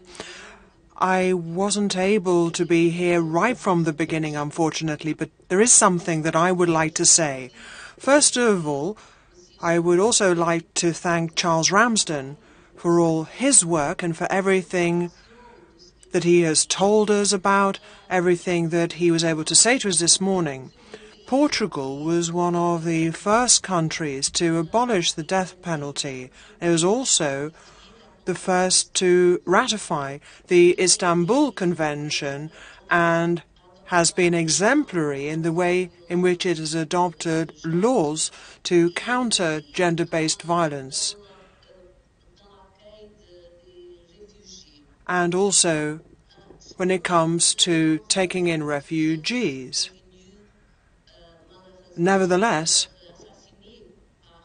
many Portuguese women continue to be killed by their husbands or their partners.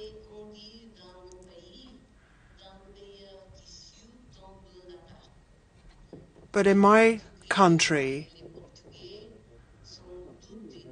we believe that the death of a policeman yesterday was absolutely shocking.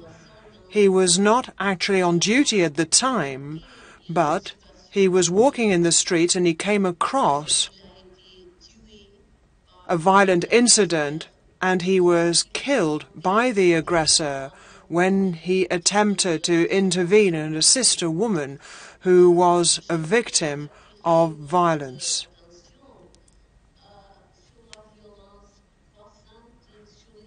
I wish to draw your attention to increasing violence on social media. Now, you touched upon that yourself. I have to say that right now in Portugal, there's a very lively and impressive debate going on around precisely this issue, because women's rights are simply not respected on social media. And they are the prime victims of hate speech, of insults and humiliation. And precisely because there is no appropriate legislation, you find that everything switches to social networks. But what goes on social media can be almost as harmful as the pandemic in terms of freedom and democracy. I just wanted to sound the alarm bell, really, and appeal to member states across the Council of Europe, as well as to bodies elsewhere, to pass laws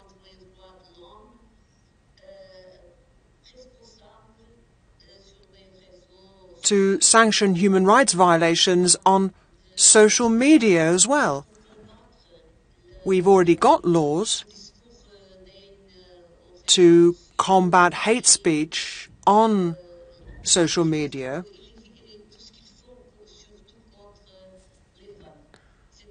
Particularly hate speech directed towards women. That's what I had to say to you, and I wonder whether you have any comments in return. Thank you.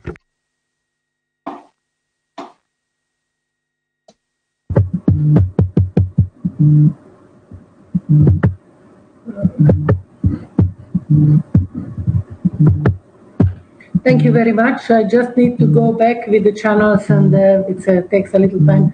Sorry for that. Thank you very much, Edith, for your very important, approach. And I definitely agree that with you that women's rights are not respected in social media, and of course the wording starts to be more and more rude.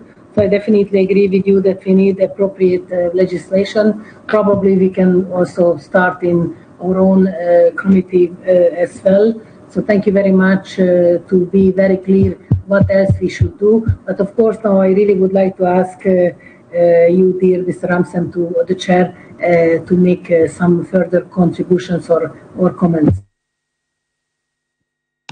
Well, thank you very much, and thank you, Madam Estrella. And I'm very pleased to report, actually, that my replacement as the chair of the Gender Equality Commission is our member from Portugal.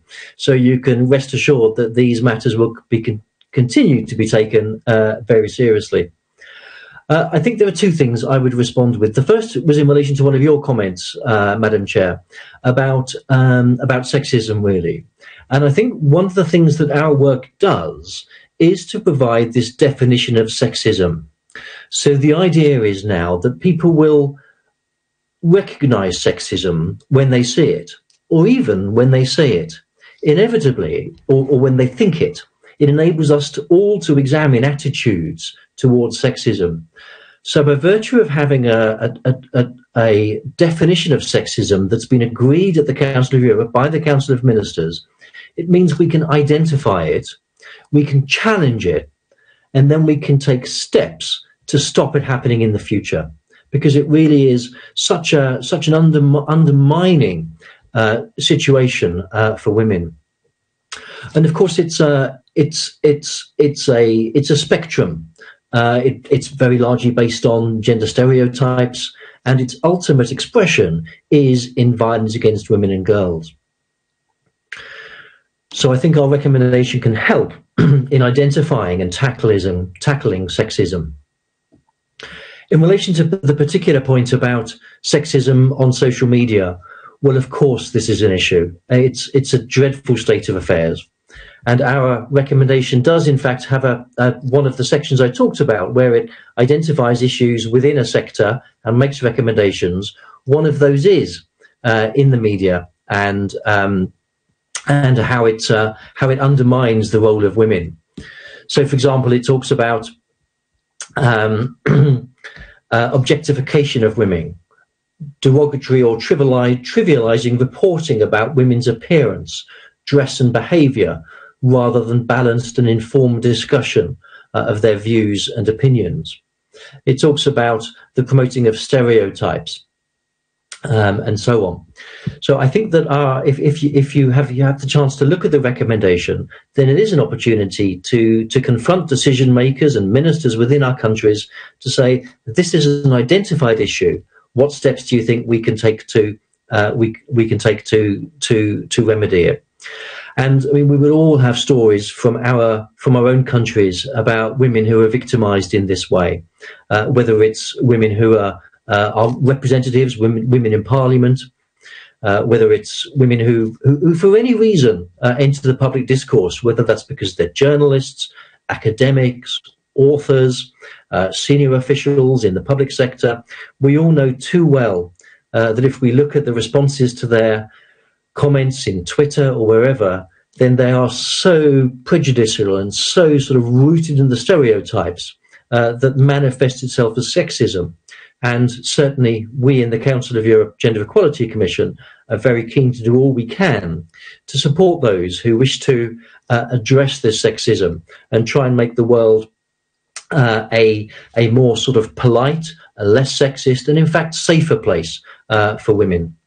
So thank you for that question, and I completely agree with the sentiments behind it.